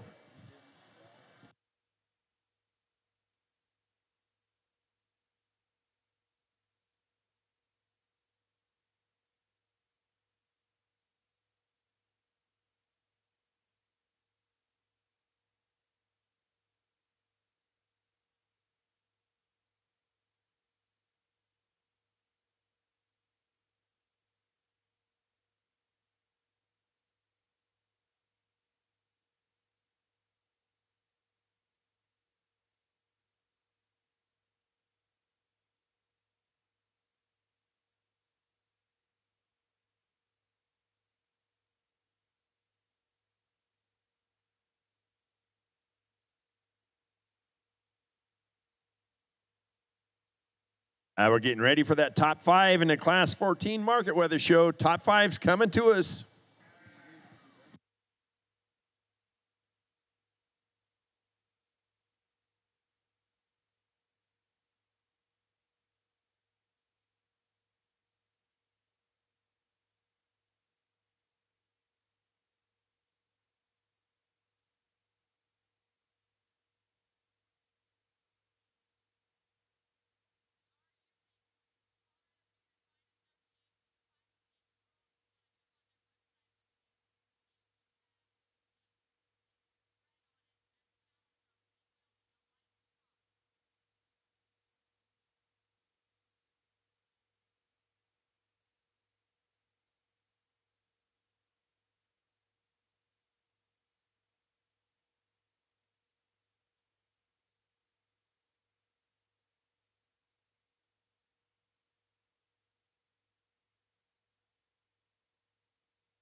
Maybe as challenging of a top pair decision as we've had so far. And man, this division has been really, really good. These two goats, I feel like, are going to be, one of a pair of goats that are going to stand out in that division. I do think there's another class winner, I think, that'll kind of fit in with this one. But I'm feeling very, very excited for the two young people in front of me. If you wanted to switch these goats up a little bit, I could totally understand it. But for myself, the tall-shouldered, short-bladed one who's longer and about his neck, more unique about his front end assembly and more aggressive in terms of the shape out of the backside of his shoulder, while being just a little wedgier and boxier and still having the edge in terms of hind leg utilization. That guy right there gets me fired up. He gets me turned on. I am pumped up about that goat coming back out here. If you wanted to come out here and say, well, Brookshire, the one that comes out here in second, is probably just a little more relaxed in terms of his knee. He's maybe just a little square in terms of his chest width as he comes directly at me. He's just as burly and just as opened up and probably has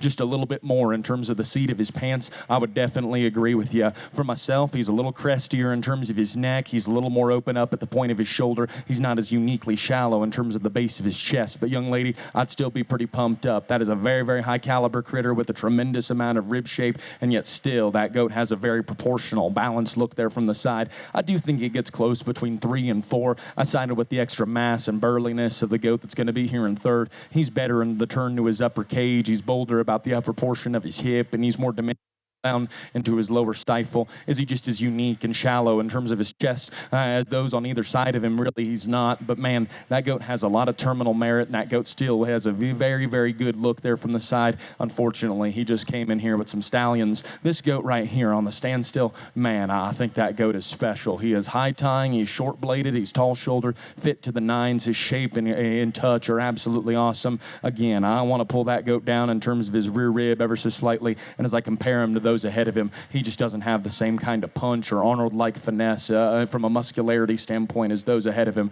But man, that's a good goat. This goat right here, punchy. That dude is a bodybuilder. He comes out here and he is just an absolute man in terms of when I get my hands on him. Unfortunately, like a bodybuilder, I want these things to come out here and run like Usain Bolt, and he doesn't hit me in that same regard. But man, that is a big muscled kind of a goat that has the right kind of things going on. This goat right here, man, I get on the top side of this thing skeleton. skeleton, and I'm very appreciative of him. Really round and robust in terms of his cage. His progression of width is awesome. He's big-legged. He's stout-featured. He's a little open at the point of his shoulder. He's a little past prime in terms of his body wall. As I reach down there, he's just a little plush in that regard. But, man, that is a nice goat. This goat right here, sound and comfortable. I need him to be better out of the backside of his shoulder. He gets just a little weaker, a little more peaked there. I need that goat to be just a little stronger because he has some uniqueness in terms of underlying quality. He has uniqueness in terms of rear skeletal flexibility. I just need that guy to be better in terms of his shape up high. This goat, I thought as I compared him to the goat that's going to round us out, probably had just a little more progression of width. His loin is square. His pin bone is bigger.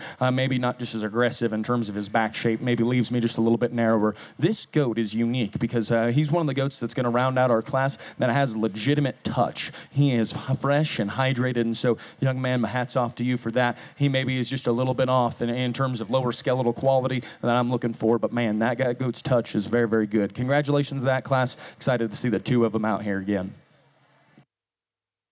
Last class over here on our commercial use side, and I think a really, really good class. And I think the one that wins, again, I think is a logical place in my mind to start. I think she encompasses the right build, the right balance, and she runs right uphill for a big heavyweight. She's skinny-necked and neat-headed, awesome in terms of her shape and just progression of width. That's a very, very good place to start. One here in second, maybe just a shot neater in terms of underline progression. That's probably where I changed my class winner. If we could shave just a half an inch right there off the base of her sternum, I think it's a no-brainer. This one paints a beautiful picture from the side. She's got the big white feature everybody's after. She runs uphill. She's tall-shouldered. She's flat-backed. One that's still really fresh and youthful through the front portion of her skeleton. You just get right here. She's got to be rounder-bodied. She's got to be more opened up in terms of her pin bone. But I thought a very, very attractive view paints the right kind of picture from the side. Young ladies here coming next. I love from this thing's loin forward. She is tall-shouldered, big form, beautiful underlined, awesome shaped and round-bodied. For me, though, I just got to pry her open right there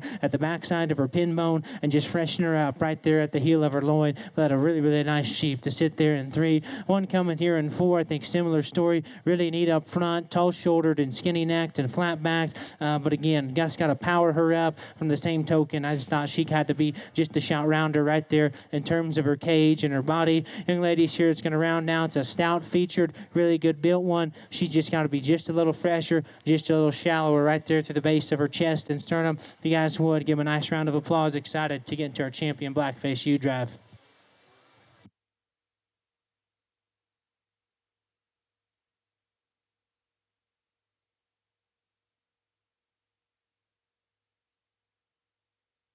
Champion Blackface Cross breeding you. In the ring on the breeding you side, champion Blackface Cross. Hey, let's pay out that Class 14 market weather goat side. Kason Lane Newell, class winner. Elizabeth Albrecht, second. Hubert Richardson, third. Tegan Johnson, fourth. Traylon Summer, fifth. Sydney Brader, sixth. 7, Lily Steek. 8, Frankie Counts. 9, Stormy Lubers. 10th, Stockton Musgrove. Class 15 on the market weather side of the goat show is in the ring right now. And then we'll go heavyweight division champion. But we're on the Blackface Cross division champion on the breeding you side.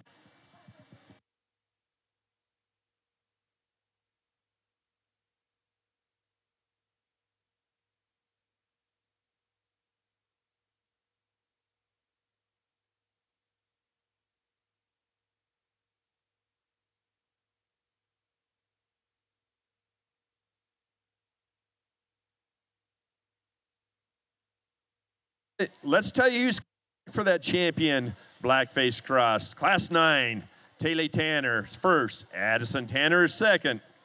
Let's go to Class 10, Tessa Henderson. Carter Watson was second in that class. Class 11, class winner, Sydney Brader. Second, Raina Johnson.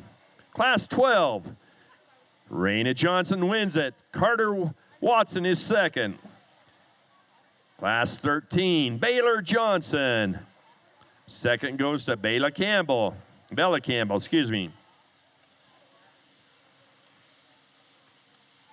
Class 14, class winner, TJ Rumsey.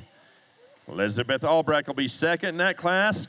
And our final class, Dally Horrocks, and Lakeland Rookstool will finish out those Blackface Cross breeding ewes. We're on for Blackface Cross champion right now on the breeding ewe side.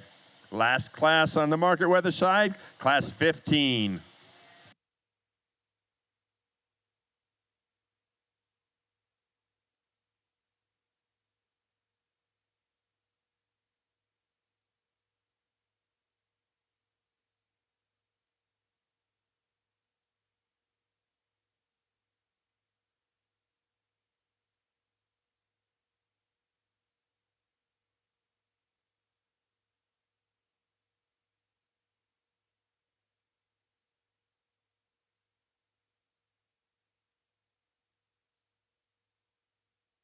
Impressive lineup over here on the breeding ewe side. Champion, Blackface Cross, impressive lineup.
Champion heavyweight on the market weather side. Please come to the makeup area.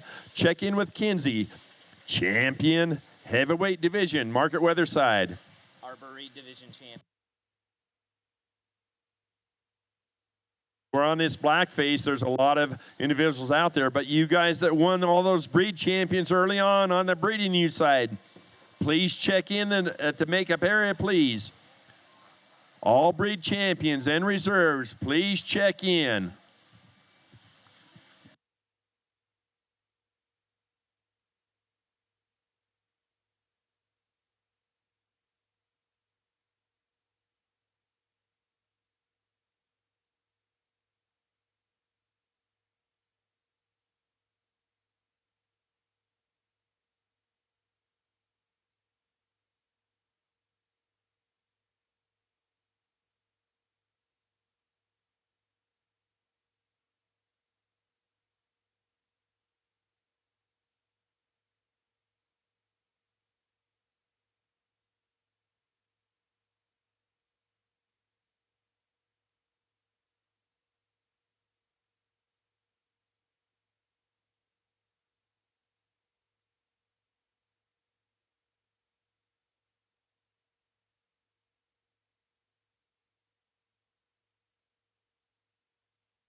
Very good class in our heavyweight division, and for myself, I thought the one that won or wins this class wins rather handily. He's the most up to code. He's the freshest in terms of his touch and his tone. He's sound. He's comfortable. I guess for myself, when I come to thinking about how I want to construct a piece of livestock, he's the one that I have the least amount of question marks on in this class. He runs uphill. His proportions are right. He's presented incredibly good, and then he's still aggressive in terms of his shape and his touch and his cutability. I think that's a great goat to get us kicked off. Congratulations to that young man. It gets deadly close between these two goats, and honestly, I think there's some showmanship differences. I think there's some composition differences as well. For myself, the goat who's leaner in terms of his body wall, fresher and more up to code in terms of his loin is the goat that's going to be second. I think that goat is naturally just a little bit bigger in terms of his foot size and his feature. I think he's a little square as they travel directly away from me in terms of his hind leg utilization, and then truly I think he's just a little shallower at the base of his sternum. Is that goat perfect in terms of his front skeleton? No, he's not. Subsequently, he'll deviate out of the backside of his shoulder. He needs to be better in terms of his rear rib and flank.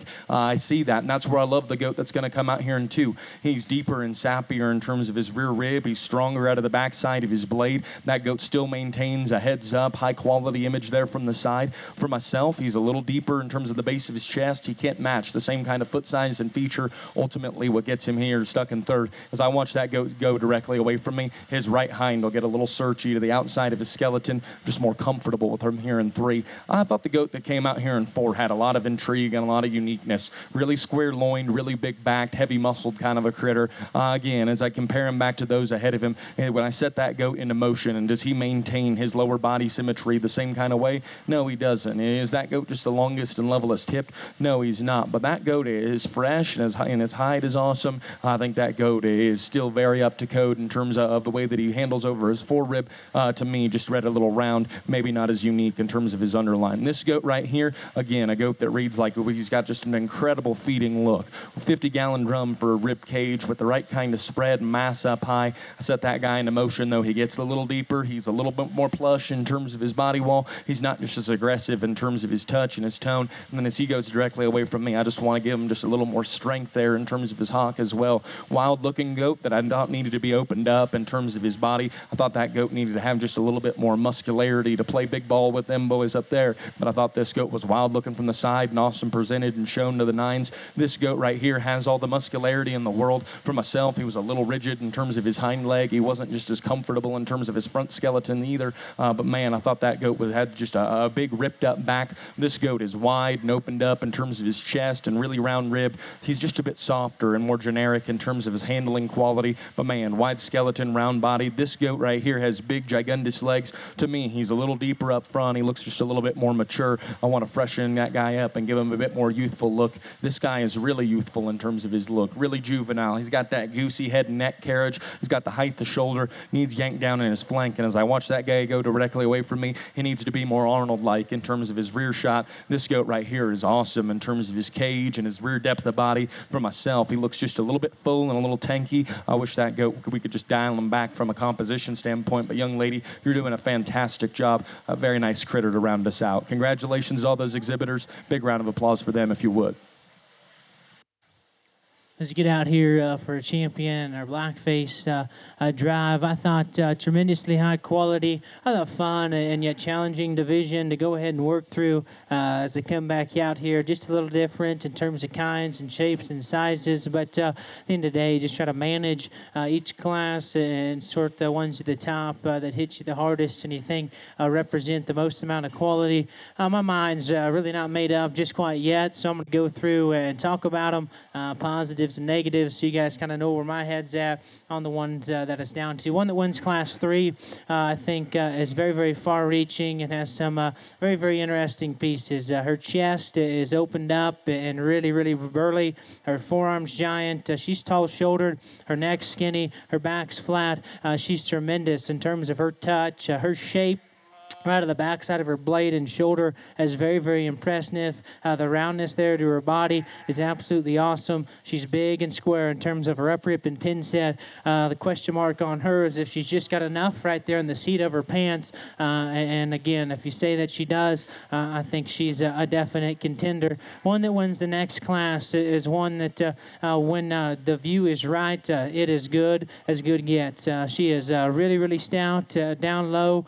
She is tremendous in terms of her body shape, in terms of feature. I think still progressive and right in terms of her width, fresh in terms of her composition. Talked about in class. I just question mark on her. Is just up front, is that one just neat enough and good enough looking? Is she just fresh enough in terms of her sternum, her blade, and her breastplate? And does her front skeleton hold together good enough in motion?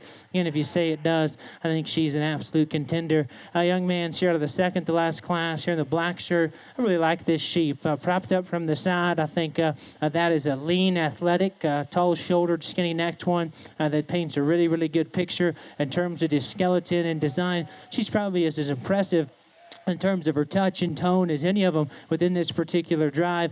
She is fresh and awesome in terms of her composition. I like those things. She's big pinned. She's got the extra flares. She's got the extra shape there to her stifle, her lower shape there to her lower glute muscle. I guess, again, critic on her is you ask her to get out and go. She'll want to get just a little round in terms of her hip, maybe throw her hind leg underneath of her, just the shade. I thought really, really good. Be frank and honest, one that wins the last class. I didn't know she was going to be a contender. She comes back out here. And I'll be honest, she surprised me. I think this thing's a contender, and I think one that's really, really good. For a heavyweight, props up from the side. She runs right uphill. She's neat-headed. She is skinny-necked and flat-backed. You get right here, and that is a round body, a really, really big, powerful, opened up, kind of up-rip and pin set.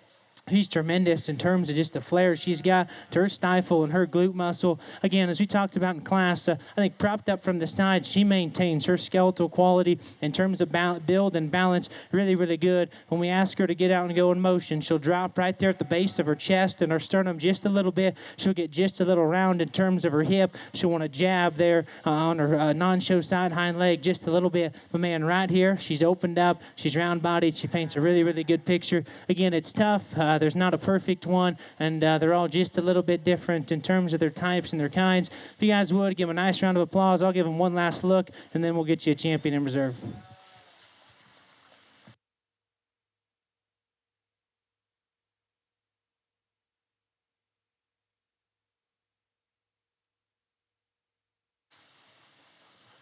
Thank you, Evan McLean. He's going to go out and pick your champion, Blackface Cross Breeding ewe.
Champion, Blackface Cross Breeding U, Class 12.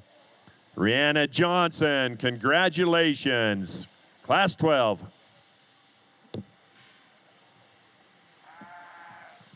Reserve, Class 11, Sydney Brader. Congratulations, Sydney. Reserve, Blackface Division Cross.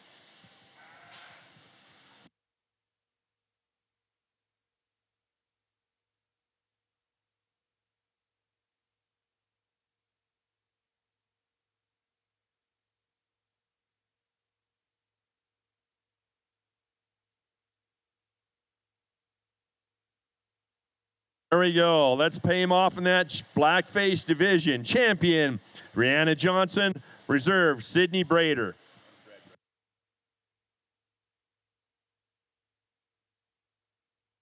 Hey, we're gonna run a. Go ahead. We're gonna run a Supreme.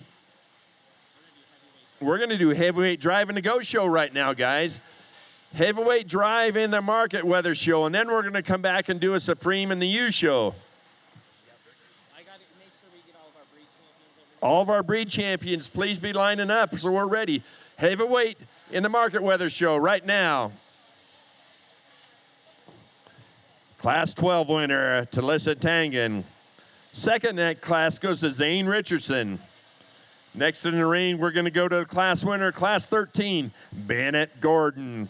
Followed by Baylor Johnson was second in that class. Class 14, Market Weather Goat Show. Kaysen Lane Newell wins the class winner. Second, Elizabeth Albrecht. And then our final class of the Market Goat Show for the heavyweight division, Dayton Mortved wins that class. Second, Sienna Donaldson.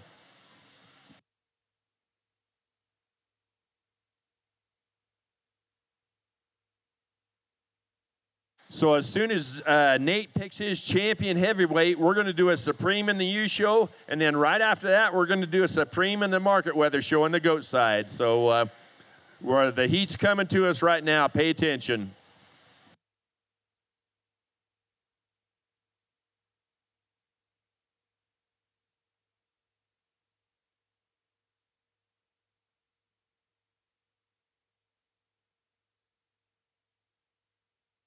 We're going to line up all those division winners on the sheep side. You should be lined up now, and they'll be ready for Evan here in a minute.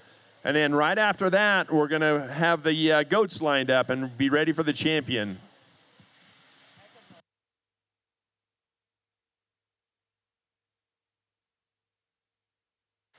As it gets down here a little bit closer to the end and the heat's starting to fire up a little bit here, we'll just go one ring at a time, make sure everybody gets their due justice, because I tell you what, it's been a whale of a sheep show as well as long as a great goat show this morning. So we want to make sure Ringside Live All America gets to see what's going on here at the Cheyenne Livestock Expo.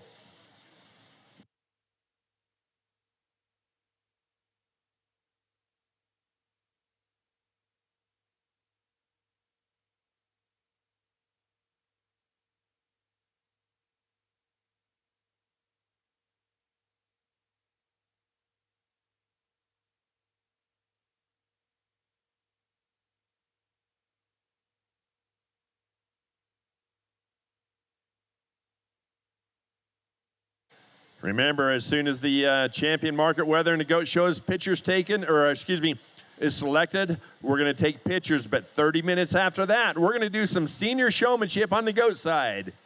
30 minutes for pictures, and then senior showmanship. 2 heats of that, and we'll pick our champion. Then we'll start showmanship also on the sheep side. All right, exhibitors. So when we're getting to the end of these shows, we've got some doubled up exhibitors showing in both the rings for these drives. So that's why we're running the heavyweight drive over here in the goats. Then we're going to do the Supreme drive in the ewes, and then we'll come back and do the Supreme drive in the goats. So we'll make sure that once we're getting you the Supreme drive for the goats lined up, we'll go ahead and make those calls and everything. But because we got doubled up exhibitors, we're trying to make sure that they can show their animals.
Hey, just so you remember, there's a 30-minute wait after the conclusion of the Supreme Goat before we start goat showmanship, about a 30-minute wait, so be ready.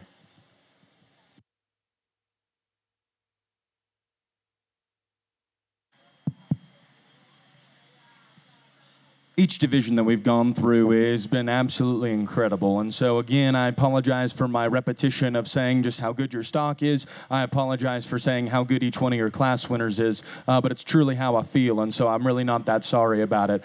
These goats out here in front of me are very, very high-end. And ultimately, I mean, I just made 2 of them walk. That ultimately comes down to what the decision is. But I do want to let each one of these exhibitors know kind of what my thought process is, because this division is incredibly, incredibly tough. Class 1 in Division 3 was a challenge because initially the goat on the far side from me right there hit me incredibly, incredibly hard. He was massive backed. He was really, really square loined. His pin bone was incredibly, incredibly broad. That goat hit me just a very, very high caliber way. He was a little low shouldered and he had a little extra set to his honk. He wasn't just as comfortable in terms of his mobility, but man, that goat was good. That's where this one won.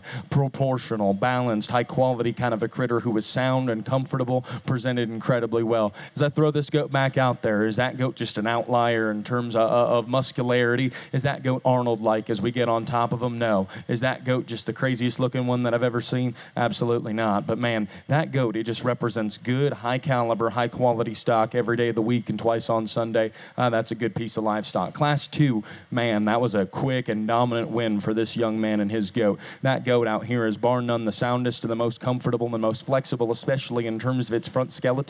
That goat is a wild-looking rip who is just absolutely awesome in terms of his shape and his tone and his touch. I guess in relation to a couple others, is he just as manly? Is he just as opened up? Is he just as wide? That becomes the question mark. The goat that was second in that class had the advantage in terms of true width, true stoutness, true open burliness of body. He was a little round out of his shoulder. He wasn't nearly as level out of the top side of his hip, but he was good as well. Class 3 was tough because honestly, the goat that was second in that class is just a little bit longer reaching in terms of his front skeleton, but that's a massive, burly, opened up goat with a giant rear leg. Unfortunately, he read just a little deeper and a little more common. He wanted to deviate ever so slightly out of the back side of his shoulder. This class winner, man, he looked like $1 million. And man, that thing runs directly uphill. His underlying quality is spot on. He is absolutely incredibly high tying, and then his muscularity, his width, and his power are bar none. That allows me to label him as the source of power out here.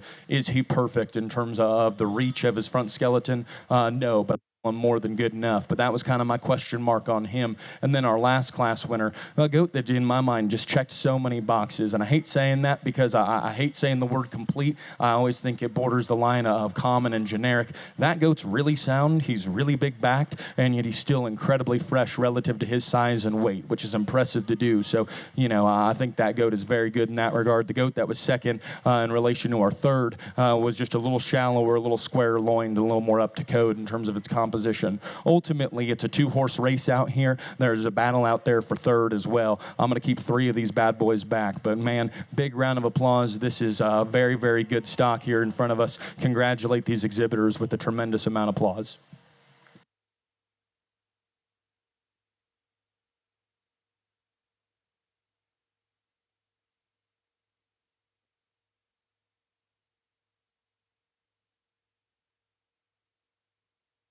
Class 14, your champion of the heavyweight division, Kason Lane Newell. Reserve goes to Class 13, Bennett Gordon.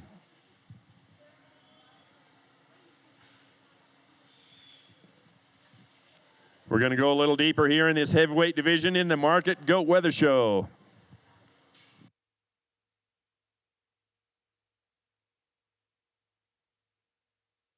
Bird's going to go to second in that Class 14, Elizabeth Albrecht.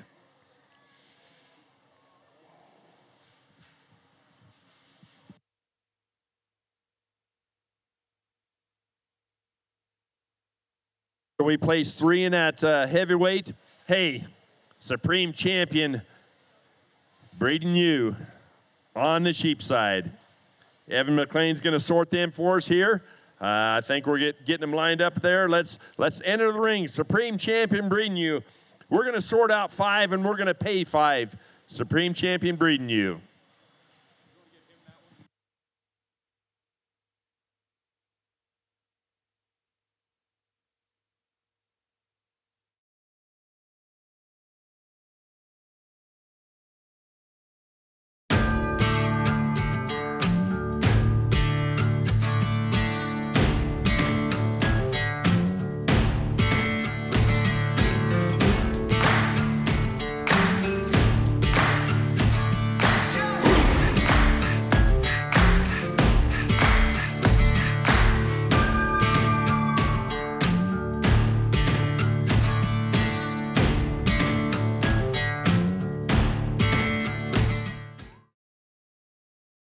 With the white face, go to the speckle face, and then we're going to go the South Downs, then we're going to go the naturals, and then the registered AOBs, and then the blackface crosses.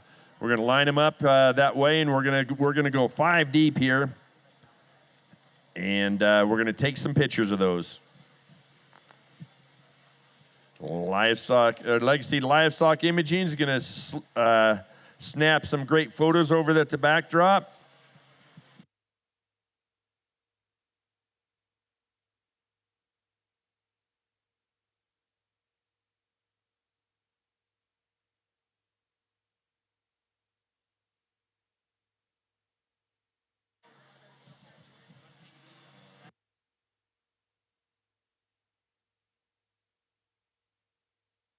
We got banners galore to give to these top 5. We got a tumbler.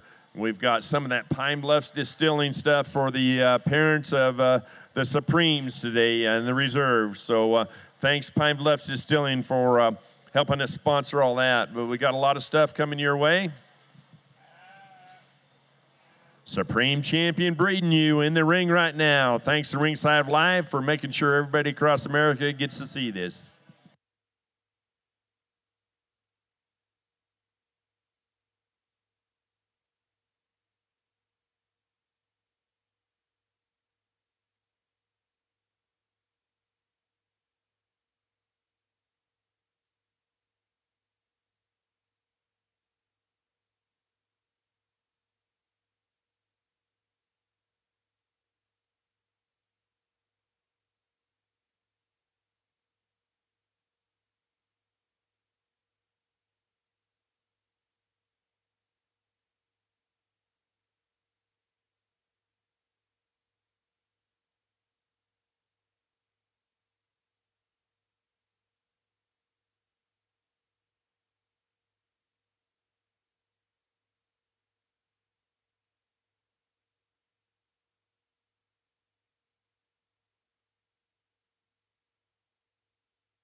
Champion Whiteface, Rihanna Johnson, Reserve, Addie Cortez. Speckleface Champion, Raina Johnson, Reserve, Madison Mancha. Southdown, Mackenzie Rule, second, Bryson Rookstool, excuse me. Natural breeding, Hadley Bird was champion, Elizabeth Albrecht was reserve. Registered AOB, Colburn Clausen was champion. Lakeland Rookstool was reserve. Blackface Cross, Randy Johnson was champion. Reserve was Sydney Brader.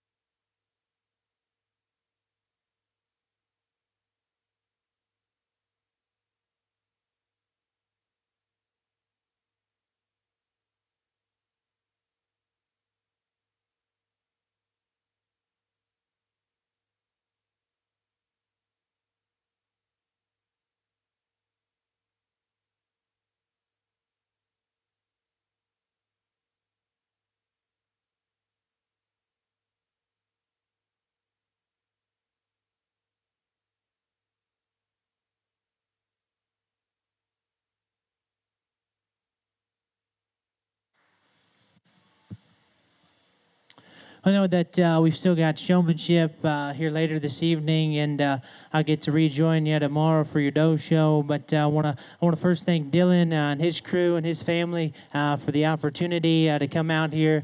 It really has been a blast out of this particular point, and excited to work with young people through showmanship here in a little bit, and really, really excited to get into your doe show there tomorrow. This deal has been really, really good. It's been tough, and it's been challenging in a few classes and divisions. But man, as these breed champions and reserves come back out here, I'm very, very pleased with what they represent, and I think we're going to go ahead and put together a really, really awesome kind of a top five. I think they've come back out here and they fit together extremely, extremely well. Been fun to sort alongside a good buddy and a good pal, Nate Brookshire. More than that, it's a guy I look up to. He is talented. He's judging them all, and I hope one day I can do just as much as he's done. It's good to not only have friends, but it's good to have people or friends that you look up to. I think that's what this deal is all about. Man, I can't thank all my buddies back home for everything that they do for me. When life gets tough and you get knocked down in the dirt, it's not only the people that'll pick you up, but it's the people that'll sit there and lay in the dirt with you. Nate's one of those guys. I know the boys are back home watching right now, and I'm sure the boys are picturing sows and getting them loaded into the crates, and so excited to get back home to that. I'm not going to go through and talk about each and every one of these. I'm not going to give some big fancy grand Travis speech. I'm 24 years old. I've got about 0 words of wisdom I can give you. I'm just going to show you the 5 that I like in the order that I like them. And I felt today these things were really good, and I tried to describe them to you in the best manner that I could. Hey, they're not perfect, and I'll agree with you on that. But I think the 2 that we're going to land on are pretty far-reaching and can do a lot of very, very good things, not only within the show ring, but I think you take these ones home, they're going to do real, real good. I think our champion just looks like one I want to take home, flip over on the gurney and flush a lot, because I think she does a lot of things really, really good. If you guys would give not only these kids, but Dylan and his crew a nice round of applause, we're going to grab you a really good top 5.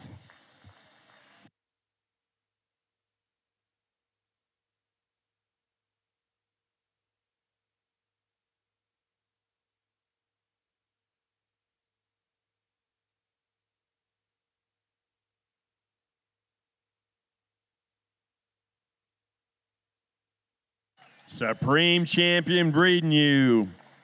Raina Johnson, that was a champion Blackface cross.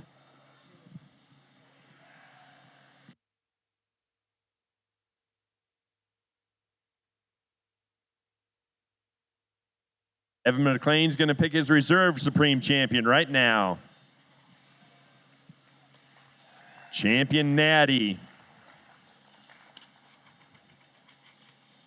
Haley Bird, reserve overall.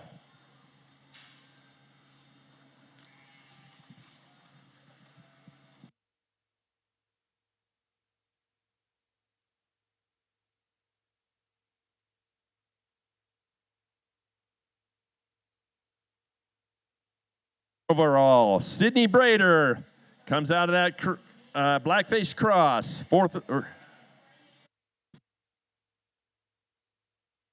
That was 3rd overall. That was 3rd overall.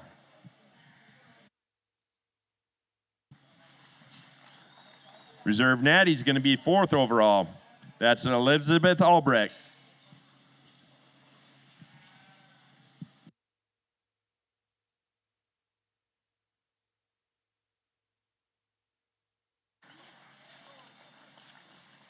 Fifth overall, champion Southdown, Mackenzie Rule.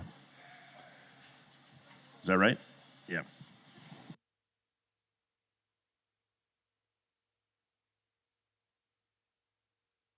Thank you much, Evan. Appreciate that. That was your Supreme Champion Top 5 breeding news.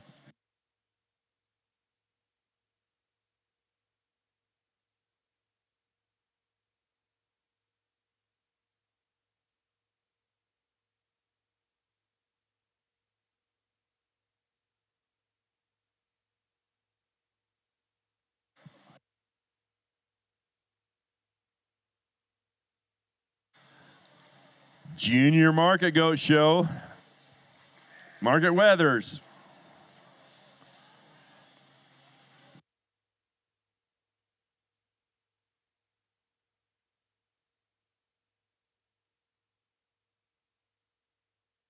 Champion Lightweight coming to us, Zane Richardson. Reserve Lightweight, Brooklyn Jaratowski. Third in that, that was Grand and Reserve in the lightweights. Let's go to the middleweights. Champion, Brock Mordvet. Reserve, Bennett Gordon. Third goes to Cooper Maxwell. Fourth goes to Ariana Lundgren. That's the middleweight division. Heavyweight division. Kason Lane Newell is going to be your champion. Reserve heavyweight, Bennett Gordon. Third, Elizabeth Albrecht. So we're in on the Supreme Champion. We're going to go 5 deep over here in the Market Weather Show. 5 deep. We'll be ready to pay him out as soon as Nate makes his mind up here. He's got a lot of choices to make.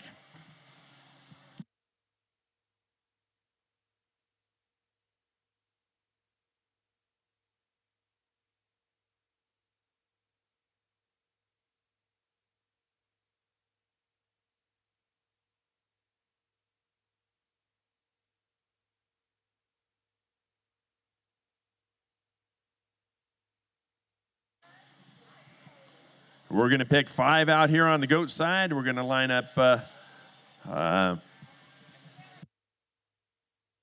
missed the doe, didn't I? Yeah, champion and reserve doe are in here. Do you have that? No, I might have it. Who needs the doe?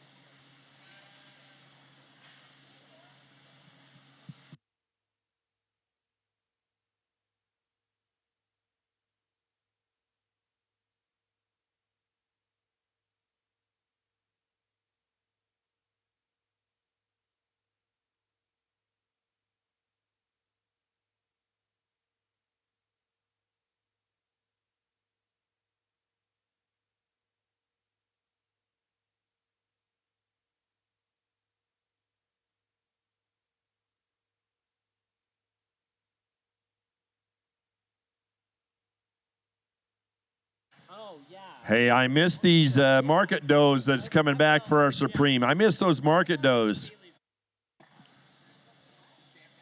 Champion market goes Brooklyn Jaratowski. I missed that deal. And reserve goes Caitlin Meckelberg.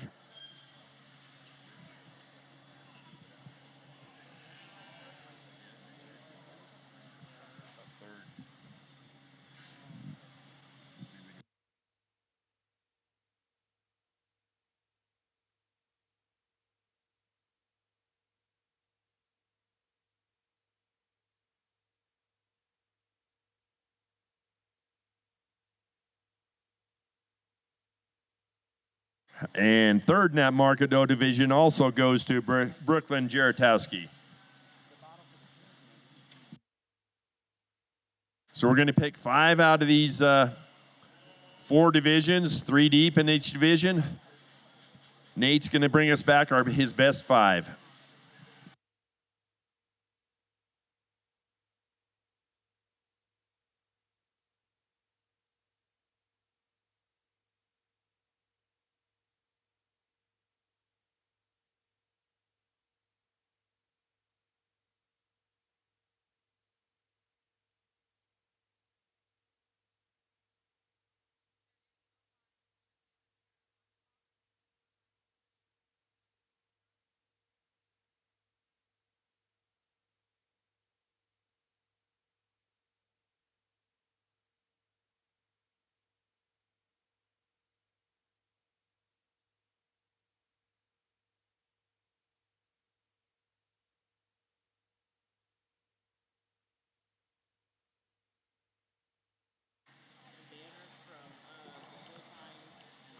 Hey, top 5 is going to get banners from Showtime's champions.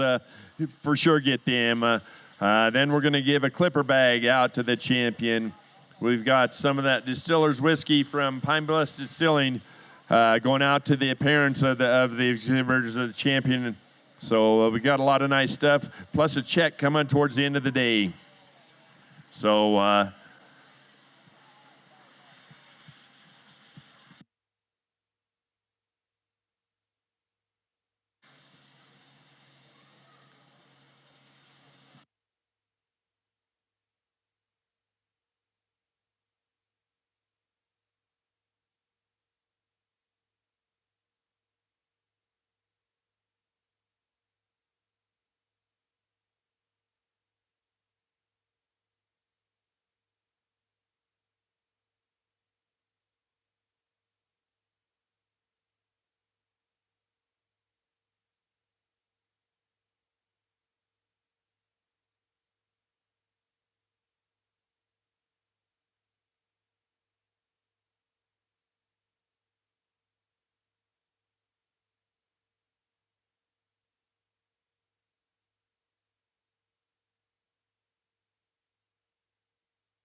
First off, I want to say very, very much thank you to the people and the crew that got me out here to the Cheyenne Livestock Expo. It has been an absolute blast. I relish the opportunity to come out here and sort junior stock shows, and so thank you so much to the people that put this deal on. I know that putting on a show takes a lot of effort and takes a lot of people, and so base of my heart, thank you for the opportunity. It has been an absolute blessing. Then second off, I want to say to the exhibitors that didn't make it out here to this Grand Drive setting, the goats out here are really high caliber goats that I think in my mind can play anywhere in the country at just about any show. And so if you didn't get out here, understand that you still have a quality critter. Keep your chin up and your chest out and be really proud for your efforts. And so to the crowd right now, I'd ask for a big round of applause for the kids, not only ones out here, but the ones that exhibited today.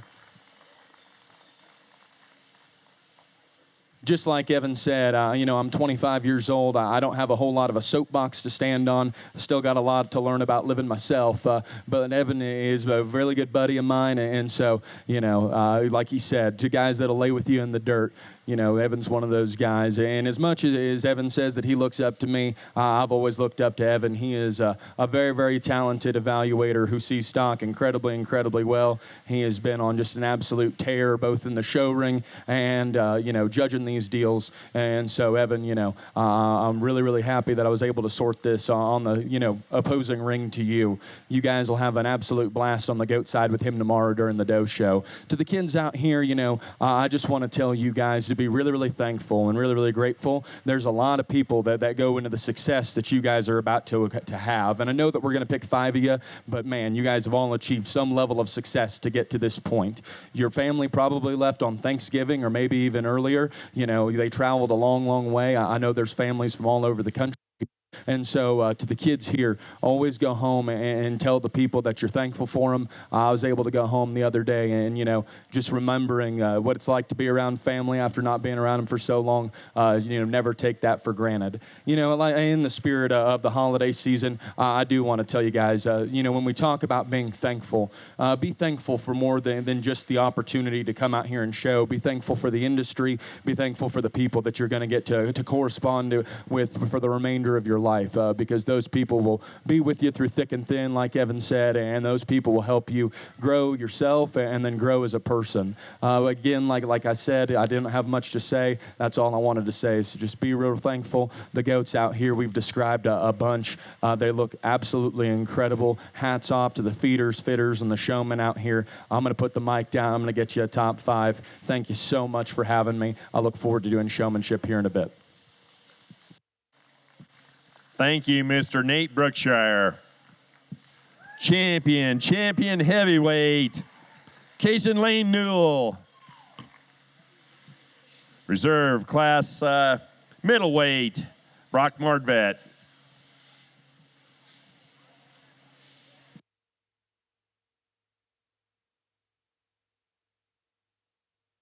Third, Bennett Gordon comes out of that middleweight. Fourth's going to be the reserve in the heavyweight, Bennett Gordon. We got one more to pick here.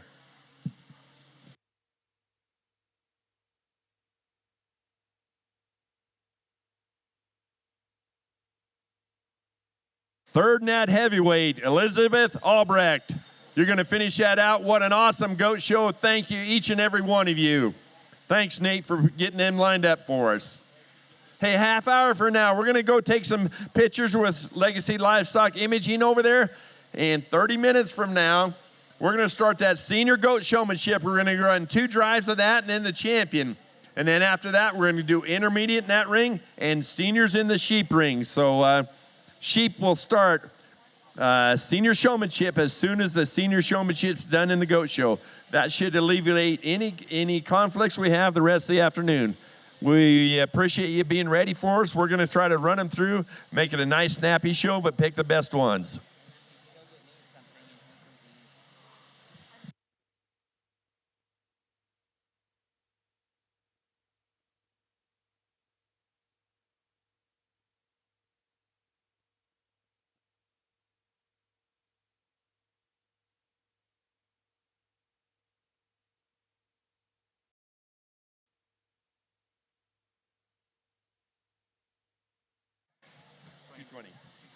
If we look at our watches and our phones, about 2:20, that first class of senior showmanship in the goat ring. 2:20.